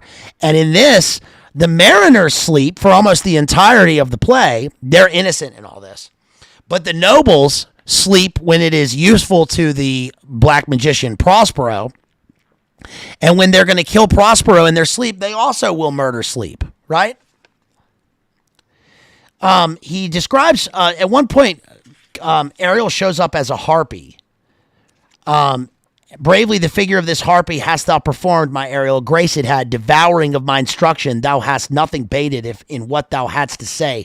So with good life, right? And observation strange. Then we go on to, let's see, I wrote on this page, this is Act 4, the beginning of Act 4. Gonzalo, by the way, one of the great characters in the play, one of the virtuous characters, says, all three of them are desperate. Their great guilt, like poison given to work a great time after, now begins to bite the spirits. I do beseech you that are of suppler joints, follow them swiftly and hinder them from what this ecstasy may now provoke them to. Right? Again, that is Macbeth, something about to live in restless ecstasy, right? The ecstasy is the madness which Prospero drives them to, right? And also the ecstasy of the madness of killing. And Prospero says in Act 4, if I have too austerely punished you, your compensation makes amends, for I have given you here a third of mine own life, of that for which I live. A third of his own life. 33, eliminate, confirm. Who once again I tender to thy hand. All thy vexations were but my trials of thy love, and thou hast strangely stood the test. Here, afore heaven, I ratify this my rich gift. O Ferdinand, do not smile at me that I boast her off, for thou shalt find she will outstrip all praise and make it halt behind her. Ferdinand says, I do believe it against an oracle. Prospero says, then as my gift and thine own acquisition worthily purchased, take my daughter. But if thou dost break her virgin knot before all sanctimonious ceremonies may with full and holy rite be ministered, no sweet aspersion shall the heavens let fall to make this contract grow, but barren hate, sour-eyed disdain and discord shall bestrew the union of your bed with weeds so loathly that you shall hate it both. Therefore take heed, as Hymen's lamps shall light you. And Ferdinand says, our worser genius, the strongest suggestion our worser genius can, shall never melt mine honor into lust, to take away the edge of that day's celebration, when I shall think, or Phoebus' steeds are from foundered, or night kept chained below. Okay, so this is also a self-reference to Much Ado About Nothing. Benedict says, in one part, he says, round about the gentle wheels of Phoebus. Wait, no, he says, the gentle wheels of Phoebus round about dapple the drowsy east with spots of gray. Right? Phoebus is Apollo. In other words, like he's saying, don't worry, you, the dad, give your daughter in marriage to me, and don't worry, I won't fall into lust and violate her before our righteous wedding day. Right? Because Prospero curses him. And also, by the way, when Prospero curses him, it's a real curse. The magician, right? And then we have this pantomime of the various mythological deities showing up for a pageant. And it's the sort of wedding rites of the pagan pageant in the Forest of Arden, right? But really what this is the mythological deities are demons, and they're showing up at the behest of Prospero the magician, who draws his circle. And Prospero, even at one point, says, a devil, a born devil, on whose nurture can never stick, on whom my pains humanely taken, all lost, quite lost. And as with age his body uglier grows, so his mind cankers, I will plague them all, even to roaring. So he says he's going to plague Caliban because he finds out about the conspiracy. And Stefano at one point says, there is not only disgrace and dishonor in that monster, but an infinite loss. Let's see. Prospero at the end, this is Act 5, Scene 1. Go charge my goblins that they grind their joints with dry convulsions, shorten up their sinews with aged cramps, and more pinch-spotted make them than pard or cat. A mountain pard is like leopard, archaic word for leopard. And he is telling Ariel, go on and do this for me, because take all your goblins that serve me, right? And then Prospero finds that we're gonna have a happy ending here. The rarer action is in virtue than in vengeance. Go release them, Ariel. My charms I'll break, their senses I'll restore, and they shall be themselves. Charmed life, right? I bet a charmed life, who must not yield to one of woman born. Despair thy charm, and let the angel that hath guided you tell thee, I was from my mother's womb untimely ripped, says Macduff, right? The charmed life. Macbeth leads a charmed life. It's literally charmed by the Weird Sisters, right? He sells himself. And then we have here Prospero, who leads a charmed life and is constantly charming these people, right, into his sort of Gnostic pantomime. And then we have in Act 5, Scene 1, the famous speech by Prospero, where he says, and this is Shakespeare's coda, where he says, ye elves of hills, brooks, standing lakes, and groves. This is why people think, and I think probably rightly so, that remember that we talked about how in the Macbeth stream, how the witches' Sabbath in Macbeth seems to be, it's so adroitly written by Shakespeare that it seems to be a real spell, right? Macbeth walks into a real spell, and there's actually no reason to think that it wouldn't be. I mean, Shakespeare was widely read and knew all these people. He was in touch with high and low. He was a member of the King's Men, right? He was the official playwright for King James, the author of Demonology, and there's no reason why he wouldn't know this, and I think the same occurs here. It's my speculation. I don't have any hard proof for that, but listen to what he says. Ye elves of hills, brooks, standing lakes, and groves. He's addressing the various spirits and demons. And ye that on the sands with printless foot do chase the ebbing Neptune, and do fly him when he comes back, you demi-puppets that by moonshine do the green sour ringlets make, whereof the yew not bites, and you whose pastime is to make midnight mushrumps that rejoice to hear the solemn curfew, by whose aid, weak masters though ye be, I have bedimmed the noontide sun, called forth the mutinous winds, and twixt the green sea and the azured vault set roaring war. To the dread rattling thunder have I given fire, and rifted Jove's stout oak with his own bolt. The strong-based promontory have I made shake, and by the spurs plucked up. The pine and cedar graves at my command have waked their sleepers, oped, and let them forth by my so potent art. But this rough magic I here abjure, and when I have required some heavenly music, which even now I do to work mine end upon their senses that this airy charm is for, I'll break my staff, bury it certain fathoms in the earth, and deeper than did ever plummet sound, I'll drown my book. A solemn air, the best comforter to an unsettled fancy, cure thy brains. Now, useless, boiled within thy skull, there stand. For you are spell-stopped, holy Gonzalo, honorable man. Mine eyes, even sociable to the show of thine, fall fellowly drops. The charm dissolves apace, and as the morning steals upon the night, melting the darkness, so their rising senses begin to chase the ignorant fumes that mantle their clearer reason. Oh, good Gonzalo, my true preserver, and a loyal sir to him thou followest. I will pay thy graces home, both in word and deed. Most cruelly didst thou, Alonso, use me and my daughter. Thy brother was the furtherer in the act. Thou art pinched for now, Sebastian. Flesh and blood, you, brother mine, that entertained ambition. Expelled remorse and nature, whom with Sebastian, whose inward pinches therefore are most strong, would here have killed your king. I do forgive thee, unnatural though thou art. Their understanding begins to swell, and the approaching tide will shortly fill the reasonable shore. Thou that now lies foul and muddy, not one of them that yet looks on me or would know me, Ariel, fetch me the hat and rapier in my cell. I will disease me and myself present, as I was sometime Milan. Quickly, spirit. The rapier is the rapier and dagger, which is the method of dueling at the time, right? You have a long sword and the dagger, right? You know, in stage combat or in real combat of the time, you fight with two weapons in your hand, the long and the short.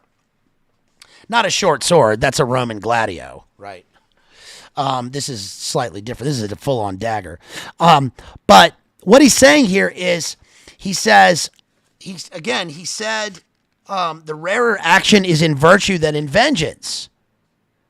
Yes, so what he's saying here is he's going to choose the good or the righteous way of being, as so far as this occult magician can do that, and he's not going to have these people killed. He's going to send Gonzalo back to his home. He's going to get him on a ship, on a trice, right? On the three-masted ship, he's going to send him home. He's going to make the waves work for him and blow a fair wind so that he lands back in Milan. He also confronts his brother and he says, "Listen, I know you tried to kill me, right, brother of mine, but I'm not going to do that back to you. What sayest thou?"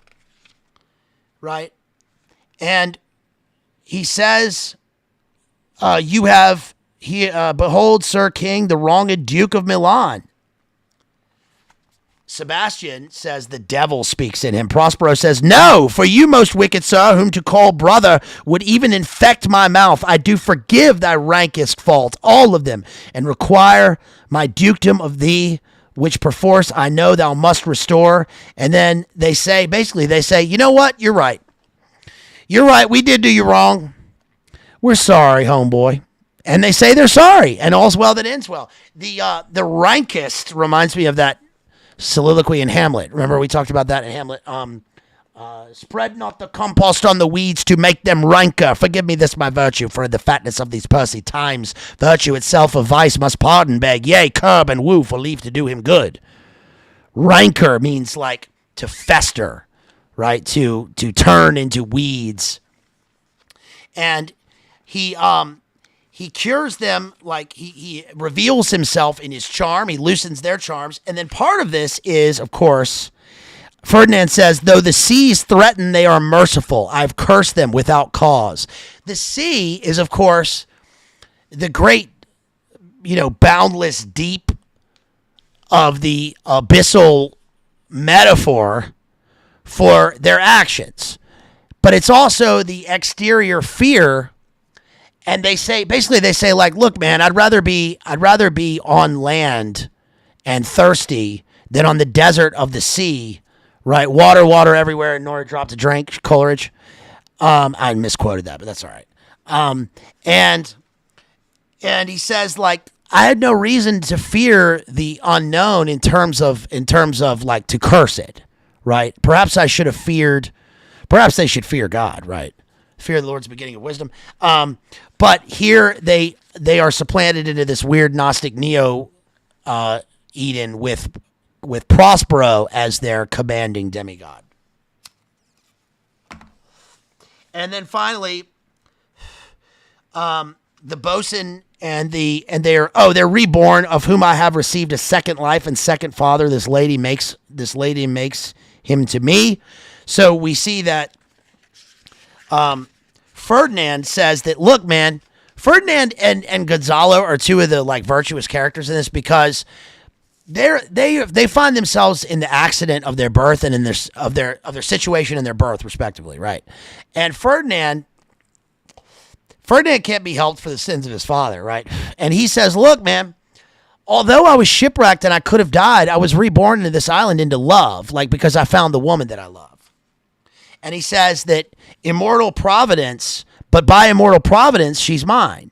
I chose her when I could not ask my father for his advice, nor thought I had one, of whom I received a second life. He says, let's see, the bosun comes back and says, listen, man, he says, oi! The bosun's like, oi! Oi, we been asleep. We were slumping that there boat, right? We thought it was weird, the storm. And then we wake up. There's all these demons and stuff about. What's going on here? What's going on? And then they get there. And then they're like, oh, okay, you were in a magical allegory. You were in some sort of weird Masonic allegory with this whole play. And they're like, all right, well, let's get on the ship. It's time to go. Prospero also frees Caliban because Caliban apologizes. He says he's sorry. I that I will, and I'll be wise hereafter and seek for grace. What a thrice double ass was I to take this drunkard for a god and worship this dull fool. A thrice double. Thrice double is the language of the occult, right? Remember, this is also where Coleridge gets his weave a circle around him thrice, or the thrice in the Weird Sisters and Macbeth. And then finally, and then we have Prospero in Milan, where every third thought shall be my grave. Prospero's going to go back to Milan and be the Duke and be restored. And then at the end, we have the epilogue spoken by Prospero. This kind of ties in with the prologue to Henry V. It makes a sort of a fitting bookend, although Henry V is sort of in the middle of Shakespeare's composition. Right, remember the prologue to Henry V? Oh, for a muse of fire that would ascend the brightest heaven of invention. Right, princes to act, a kingdom for a stage. And here we have the epilogue spoken by Prospero, which is really, most scholars will say this, which is really Shakespeare's own epilogue or own postscript or sealing up to his own work, right? He already said he's going to drown his book. His book is his folio. Shakespeare didn't literally have a folio at the time. That was 1623. That was 7 years after his death. But he did have a corpus, right? A body of work. And then here he says, and this is to his audience and to his reader, now my charms are all overthrown, and what strength I have's mine own, which is most faint. Right? He's an old fella. He's not that old. He's in his 50s, but he's an old fella. That's old enough. Old enough for Shakespeare in Elizabethan England, right? Where you're throwing your slop out the window. Oh, heads up! No, he says, now 'tis true, I must be here confined by you or sent to Naples, says Prospero, but confined here to you. In other words, I'm here forever in terms of the words I've written in the story. You can't unsee the story. Let me not, since I have my dukedom got. And Shakespeare got a coat of arms. Remember, Shakespeare's coat of arms says non, what is it, same droit, which means not without right, and the right is a pun, right? Right as into right, R-I-G-H-T and W-R-I-T. And pardon the deceiver, dwell is this bare island by your spell. The bare island, of course, is the island of human beings in their own life, or the John Donne island, right? No man is an island. Every man's death diminishes me, for I'm part of the mainland, or the island of the stage, right, at the globe.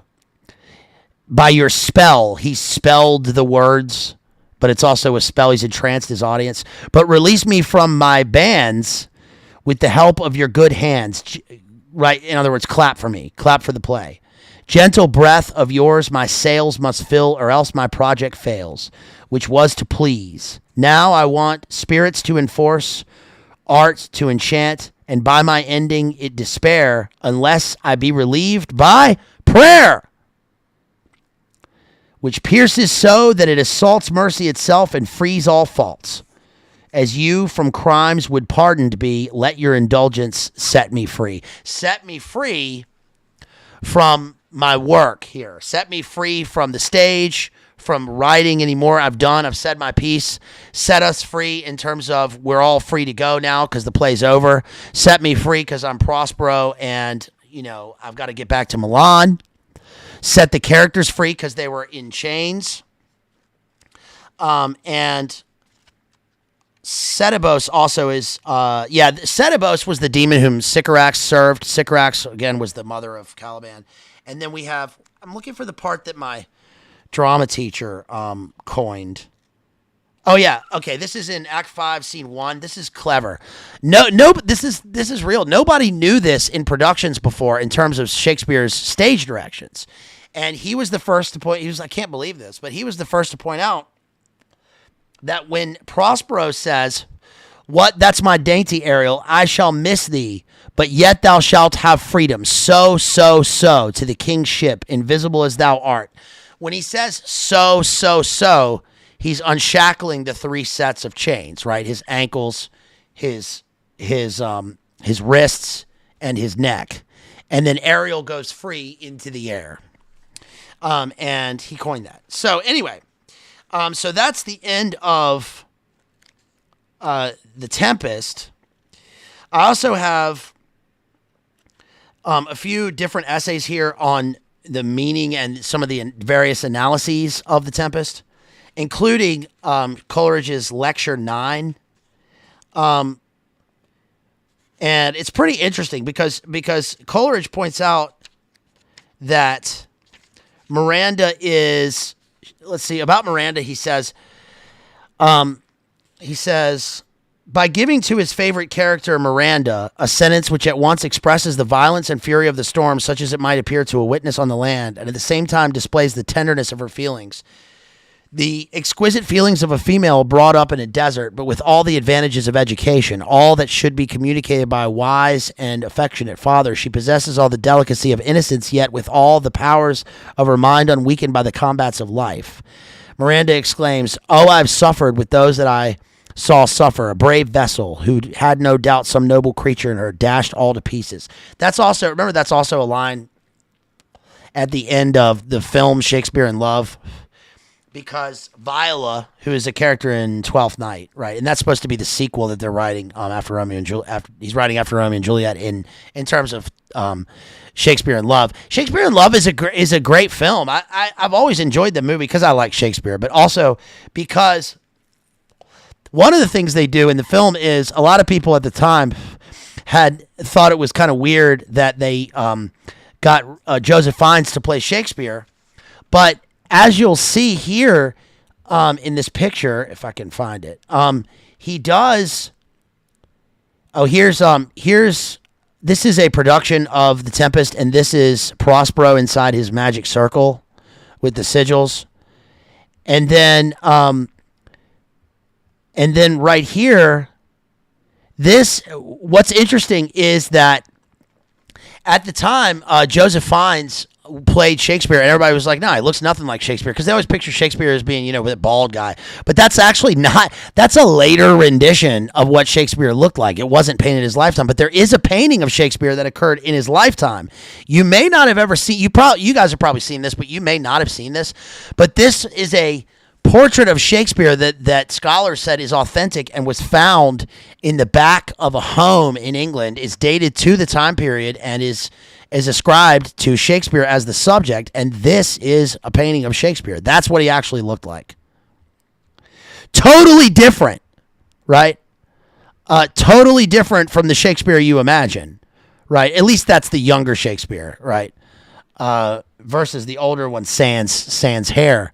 But he looks a lot like Joseph Fiennes. And one of the anachronisms in the movie Shakespeare in Love is the fact that Colin Firth's character is going off to, as he says in the film, to his colonies in Virginia. But, of course, Romeo and Juliet is like 1590s. And the colonies weren't, unless he's going to the lost colony of Roanoke, right?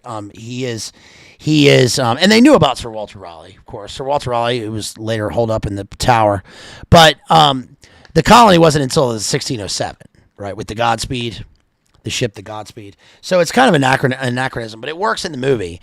But what they do at the end is Viola has to leave and go to his plantations in Virginia, right? Because he's a planter, which is also the name of the Ulster plantation. Like it's the guys that leave England and become landed gentry in a colony or another place, and then and the plantation is like where they have their big manor. She is on a ship, and then she basically quotes those lines from the Tempest, and she shipwrecks. And then, of course, I think it was filmed in Devon. But it's pretty brilliant. It's a good ending to the film because it also signifies a new beginning, right, in the new world, which is really what the play is about. So one thing that that I thought was interesting, and this is just me sort of, I'm spitballing here, folks. I'm spitballing. I'm just a poor country boy. I'm just a poor country southern boy spitballing. I'm whatever. But is that because the social order is upended in the ship and the shipwreck, and it's sort of upended 3 times, it's interesting that very upending of social order plays a role in the founding of the continent in the new country that comes to be like the very government.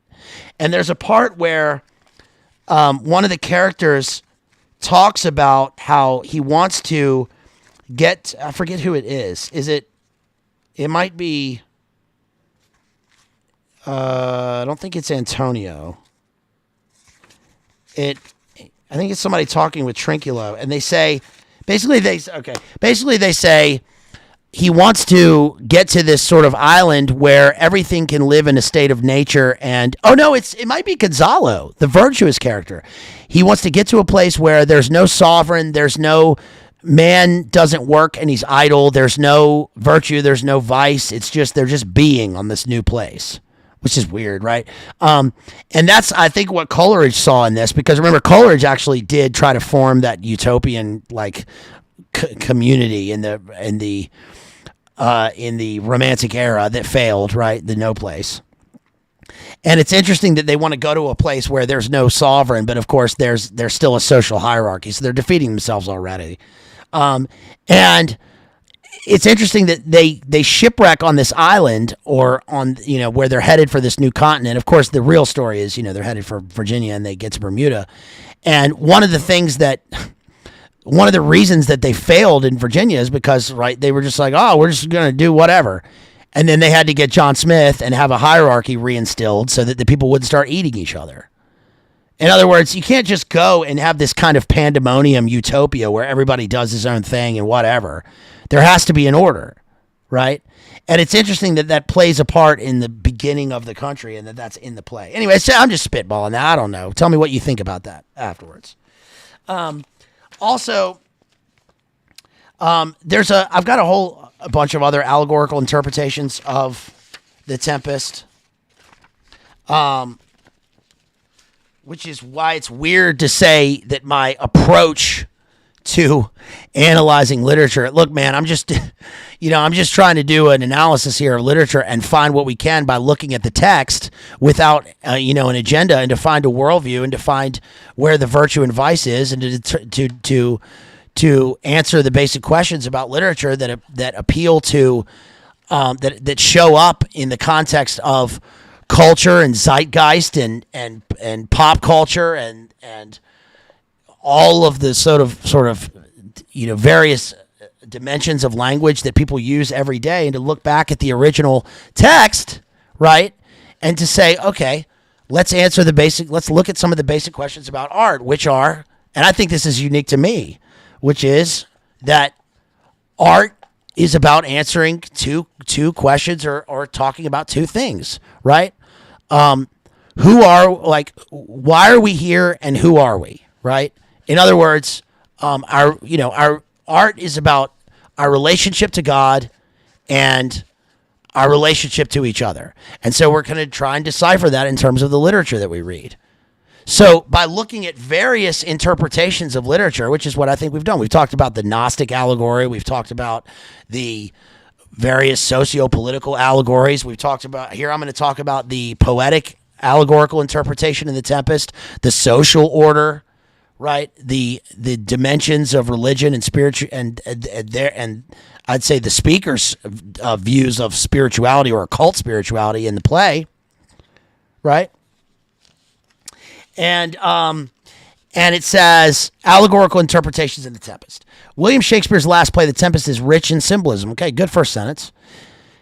It's been interpreted, by the way, just, you know, I'm not giving advice because I don't, y'all are grown people, so, you know, and who am I? So this isn't advice.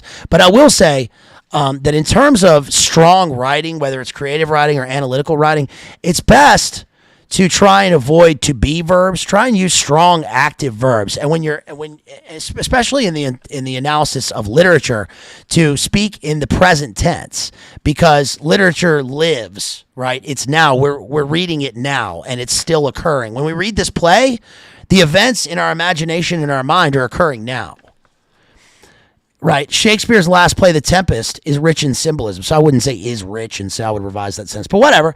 It's been interpreted in several ways by critics and readers alike. There's fanciful interpretations attached to the characters of Prospero, Caliban, Ariel, Miranda, and several others.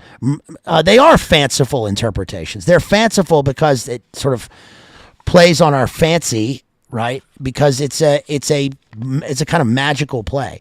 It's been called a complex piece of dramatic art. It has been called. Well, yeah, of course. It's a complex piece of dramatic art. But I would find a way of saying that without a to be verb. Anyway, one critic considers Prospero as a man of genius.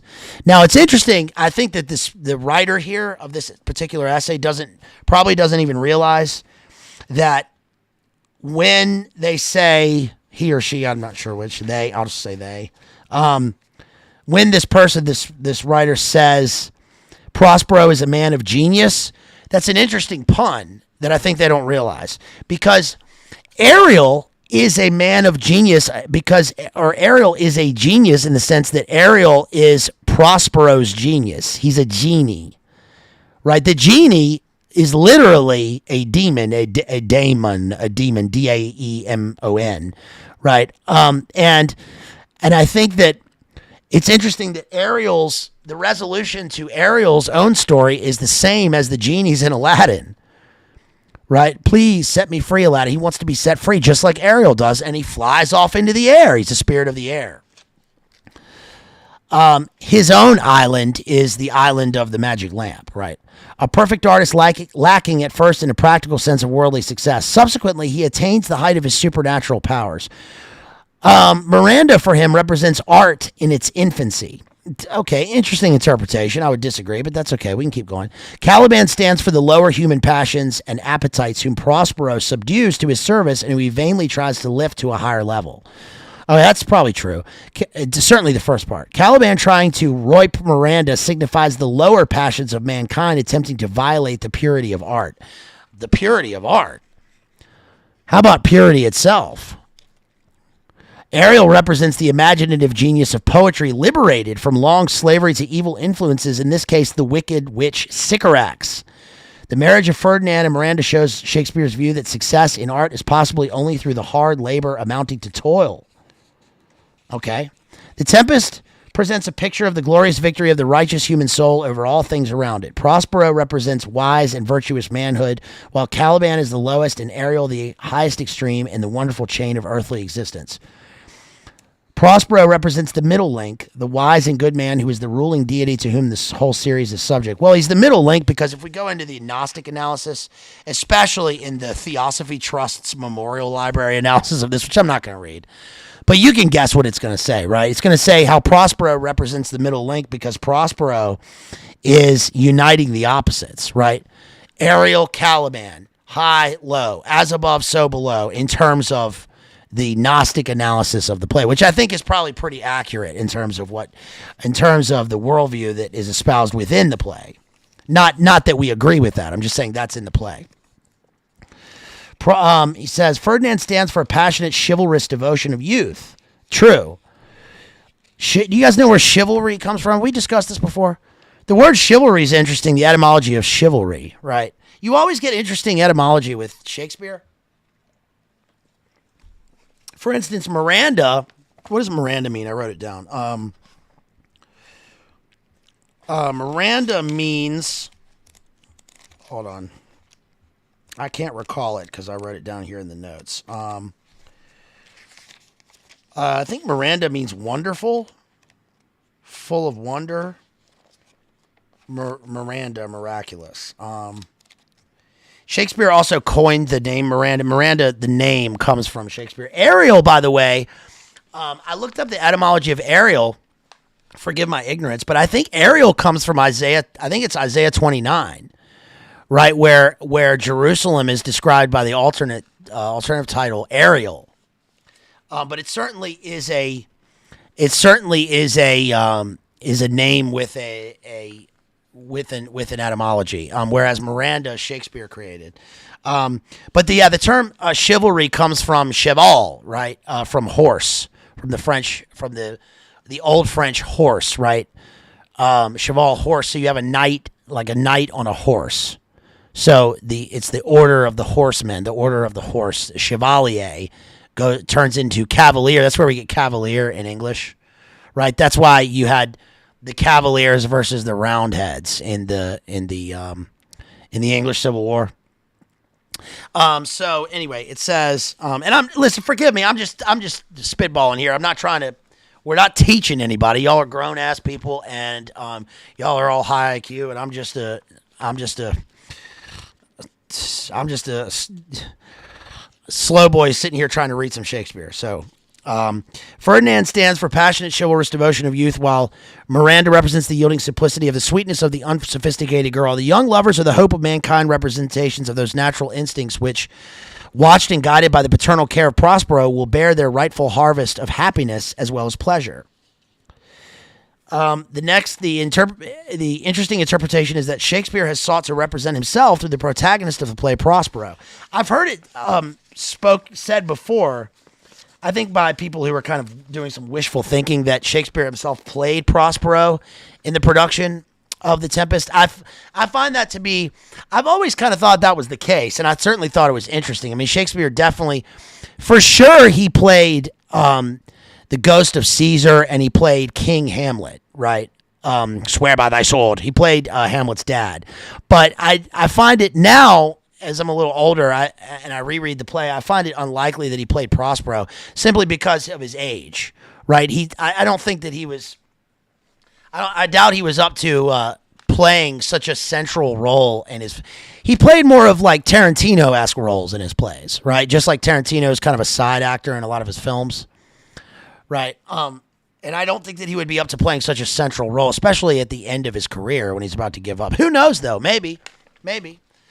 But he certainly represents himself, or represents Prospero as himself. Shakespeare made his money through, I think, 3 avenues, right? He was a shareholder. He held 1/10 of the shares in 1/10 of the Kingsmen Company. He didn't have like publication deals because they didn't publish his plays till afterwards. Of course, he made he made money on the ticket, right, on the door. He also produced the plays, and he was an actor, a small actor in a lot of his plays. But as a member of the Kingsmen, the Lord Chamberlain's men, and then the Kingsmen, he certainly would have made quite a bit of money. In fact, they have his will. We have his will, right? Remember his famous will where he willed to Anne Hathaway, his wife, right? His wife was 6 or 8 years older than him. Back in Stratford, of course, he retired from London and moved back to Stratford with his wife, and he willed his wife his second best bed. Remember that? Now, a lot of people make a joke of that, and they say, why not the best bed? Well, I don't know. Who knows? Maybe the best bed was reserved for guests, right? Maybe the best bed was bequeathed to his daughter. Who knows? But we have his will. Anyway, says, weaving all his dreams through his 37 plays, The Tempest being the last of his plays, William Shakespeare treats the speech of Prospero as his last will and testament. He did have an actual last will and testament, but this is his sort of poetic last will and testament. The voice of Prospero has been interpreted as being the voice of the playwright himself. Prospero's supreme control over the island and the spirits symbolizes Shakespeare's supreme mastery of the English stage during the time. When Prospero renounces the magic, it is Shakespeare's during his time. When Prospero renounces his magic, it is Shakespeare himself bidding a kind of farewell to his dramatic career. According to another interpretation, The Tempest deals with a subject which constantly occupied Shakespeare toward the close of his career, that of reconciliation, pardon, and atonement of sins. In this case, Prospero forgives all his enemies after they have represented of the grievous wrong done to him 12 years ago in conspiring against him and banishing him from the Duke of Milan. It is reconciliation time between Prospero and Alonso, with their offspring uniting in holy wedlock at Naples with all the religious rites and rituals, and their grandchildren becoming the joint rulers of Naples and Milan. So, two houses both alike in dignity, right? In fair Naples, where their scene will be laid. Naples and Milan. The Tempest represents the glorious victory of the righteous human soul over all things around it. It also represents an allegory about the pursuit of power and the consequences of that pursuit, and that any perversion of the natural order of things in this world brings distress and doom. And that's a constant theme in Elizabethan, especially in Elizabethan and Shakespearean tragedy, right? I mean, that's what occurred, right, in The White Devil. That's why the perversion of their events and of geopolitics represents a perversion of the natural order of things, or at least the hierarchical order, and that adherence and obedience to the natural order is essential for man's attainment of the highest good in life. The Tempest, therefore, yields a multiplicity of meanings and interpretations to generations of critics and readers. The list can never possibly be exhausted. It is the peak of Shakespeare's creation. Yeah, it is. It's the literal. I mean, it's the end, right? He ends on a climactic note. I love that. I thought that was great. And then for some reason, I found an essay on David Bowie, because I was looking up like gnostic allegory in The Tempest, and then somehow I came across an essay on David Bowie, and I'd been intending to do, we haven't done our musical analysis in a while, our lyrics analysis, so I'll probably do an analysis of David Bowie's Station to Station, right, which is his own Kabbalah allegory, right? I mean, literally, because at the time, remember, the Thin White Duke was writing. He was doing all the stuff he was doing, and then he was in that magical battle with Jimmy Page. So this says, Bowie believed he was in a secret duel with Jimmy Page to become head warlock and chief Aleister Crowley acolyte. That's probably true. And that sort of mimics Al Crowley's own magical duel with what's his name, Mathers and Yeats in the Golden Dawn. He thought he would be named Prime Minister of the UK after some transition to let's call it fascism. And it talks about how the reason this dinged, I guess, was because Bowie saw himself, it says, in the opening lines of Station to Station, right, from, what does he say, from Kether to, I forget, but there's that famous picture of Bowie drawing pictures of the Kabbalah on the ground. Let me see if I have the, yeah, you remember this picture? I wrote Sephiroth right next to it. Look, see this picture? See, he's drawing. That's Bowie. Drawing the Sephiroth in the ground. But, and the song Station to Station is about the various stages of the Sephiroth. And he says, Bowie paints himself as a Prospero in exile of his own devising. Here am I, Bowie sang, tall in my room overlooking the ocean. A Prospero in exile. As uncanny, as wonderfully weird as these first incantatory lines of Station to Station are, they ultimately suggest a diminished figure, a man reduced to his shadow. Bowie had once sung about exploring space, transcending time, becoming a rock god. Now he's confined to a room, casting spells that flash back on himself, pacing in his circle. Yep. Ending with Black Star, right? So anyway, that was just something interesting that I came up with at the end. But yeah, again, and a couple other things, just to end this. You guys, thank you so much for being here. Of course, there are strong parallels between, Maddie says, Bowie looking, let's say, faker and grayer than usual in that photo. So, one of the things was the line full fathom 5, right? Full fathom 5 and fathoms deep, I drown my book. And then, of course, we had some rough magic. And then Miranda at one point says, oh, brave new world, right? In, what is it, Act 5? She mentions the brave new world. Let's see if I can find it. Let's see. The Trials of Love, Weird Sisters. Anyway, she mentions "Oh Brave New World," and that's of course the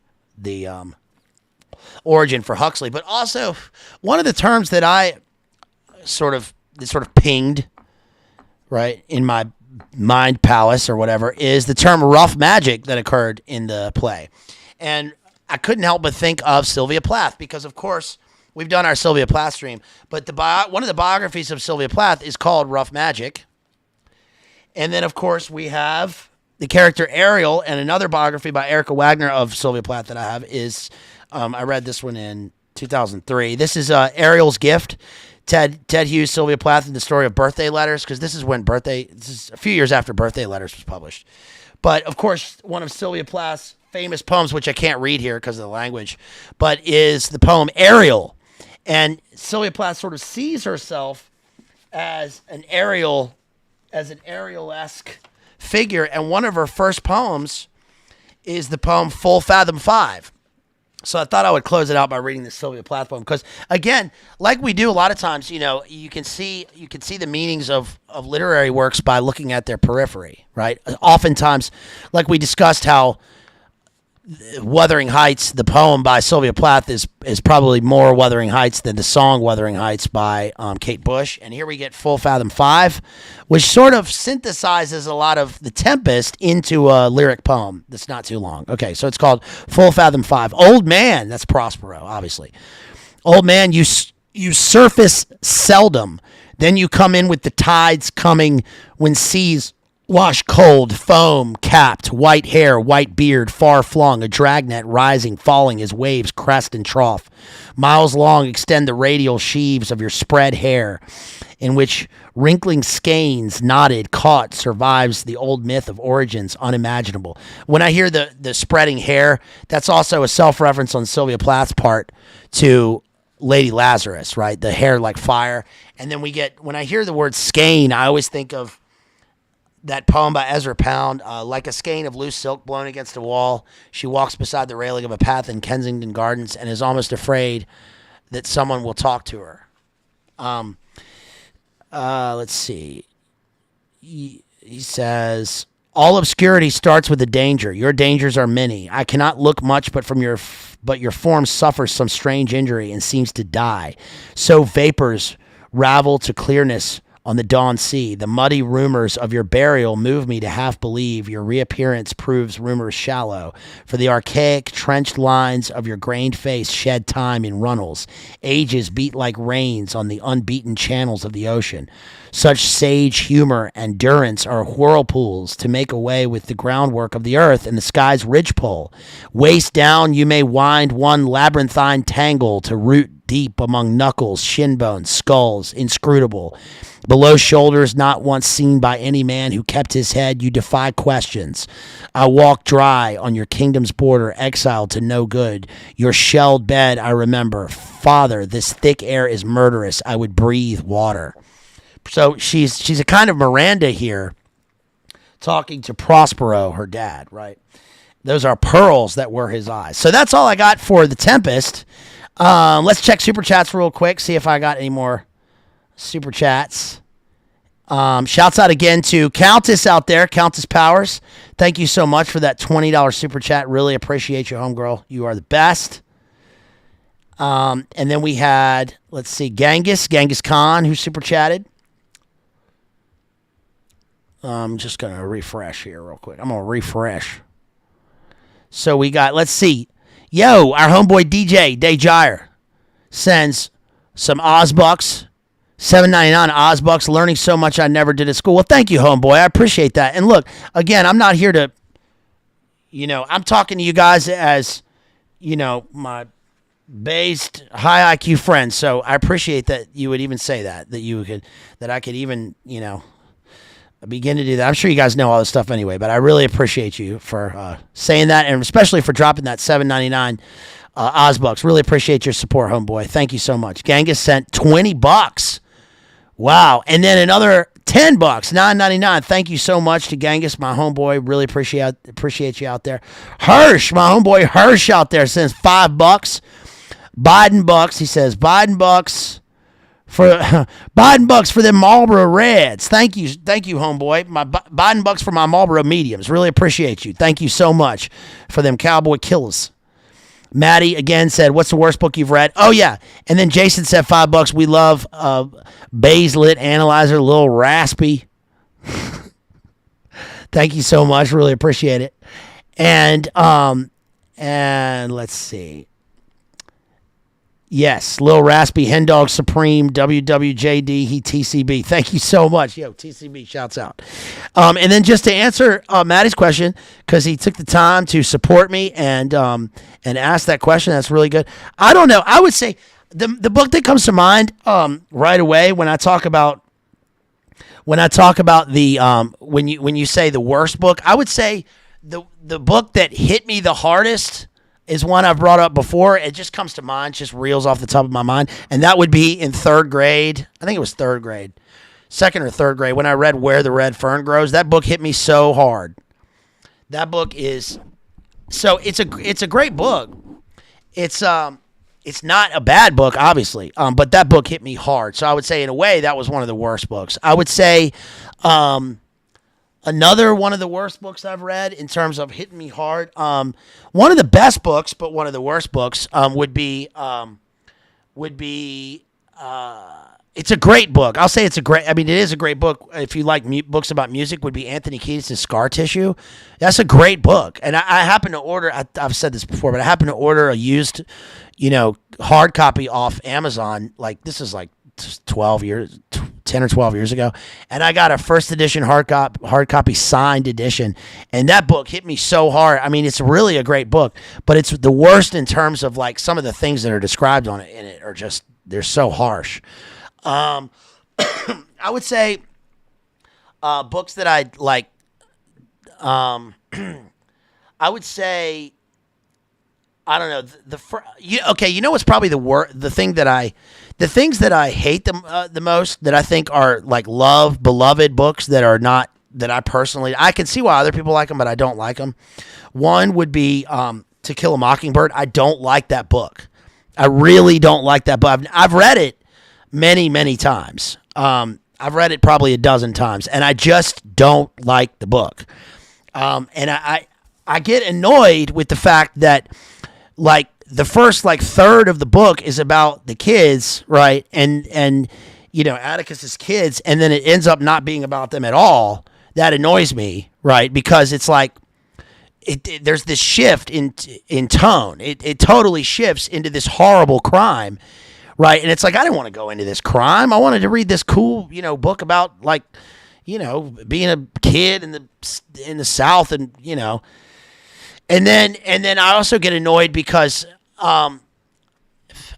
you may find a big problem with this. You may find that I'm totally misinterpreting this, but I don't like how he's like greeted as this hero when it's like, well, duh. I mean, he's just doing what any virtuous guy does. His actions in the play, right, in his defense. It's like he's what? So he's defending the innocent guy. Okay. I mean, isn't that to be expected? I don't know. You may totally disagree with that. Also, I generally don't like Steinbeck books. I don't like Of Mice and Men. If you've read Of Mice and Men recently, You'd be surprised by like how kind of gross it is. I don't like that. I really hated reading like turn of the 20th century fin de siècle books in when I was at university, like Edith Wharton and stuff. Again, if that's your bag, baby, that's good. Good on you. Whatever. But I just personally, it's just, I don't know, that's tough. But yeah, that's what comes to mind, I guess. I just have a critical, interpretive criticism of some of the beloved books. So maybe it's, I don't know, maybe it's time we revisit some of those. Who knows? I don't know. But that's about all I got, you guys. thank you again so much. Really appreciate you. Thank you for being with me here. And again, we'll be back. The next book I'm going to do will probably be, we might be going back to, we had to go back to Shakespeare and go back, and please go back and revisit some of my Shakespearean analyses, because we're going to end up, like I said a while ago, we're going to end up doing all of Shakespeare. So that'll be in, hopefully in years to come, in time to come, we'll be doing all those. We've done all the tragedies. We need to do a comedy. We need to do something like Much Ado About Nothing, which is one of my favorite plays. But that might be the next one that we do. Who knows? And we will go back and do some more classical literature, but I'm probably going to go back and do some modern stuff. I'm probably going to do Mal 2 by Don DeLeo, because the White Noise stream did really well. It was really good. And also, of course, we're going back and we're going to do our 1K celebration stream that I promised, and we're just going to have fun talking about Caddyshack, right? You must have been something before electricity, huh? So that's all I got, y'all. I love you all, and thanks for being with me here. And y'all got to keep living, keep loving, I guess. I don't know. And that's all I got. All right, y'all. Peace.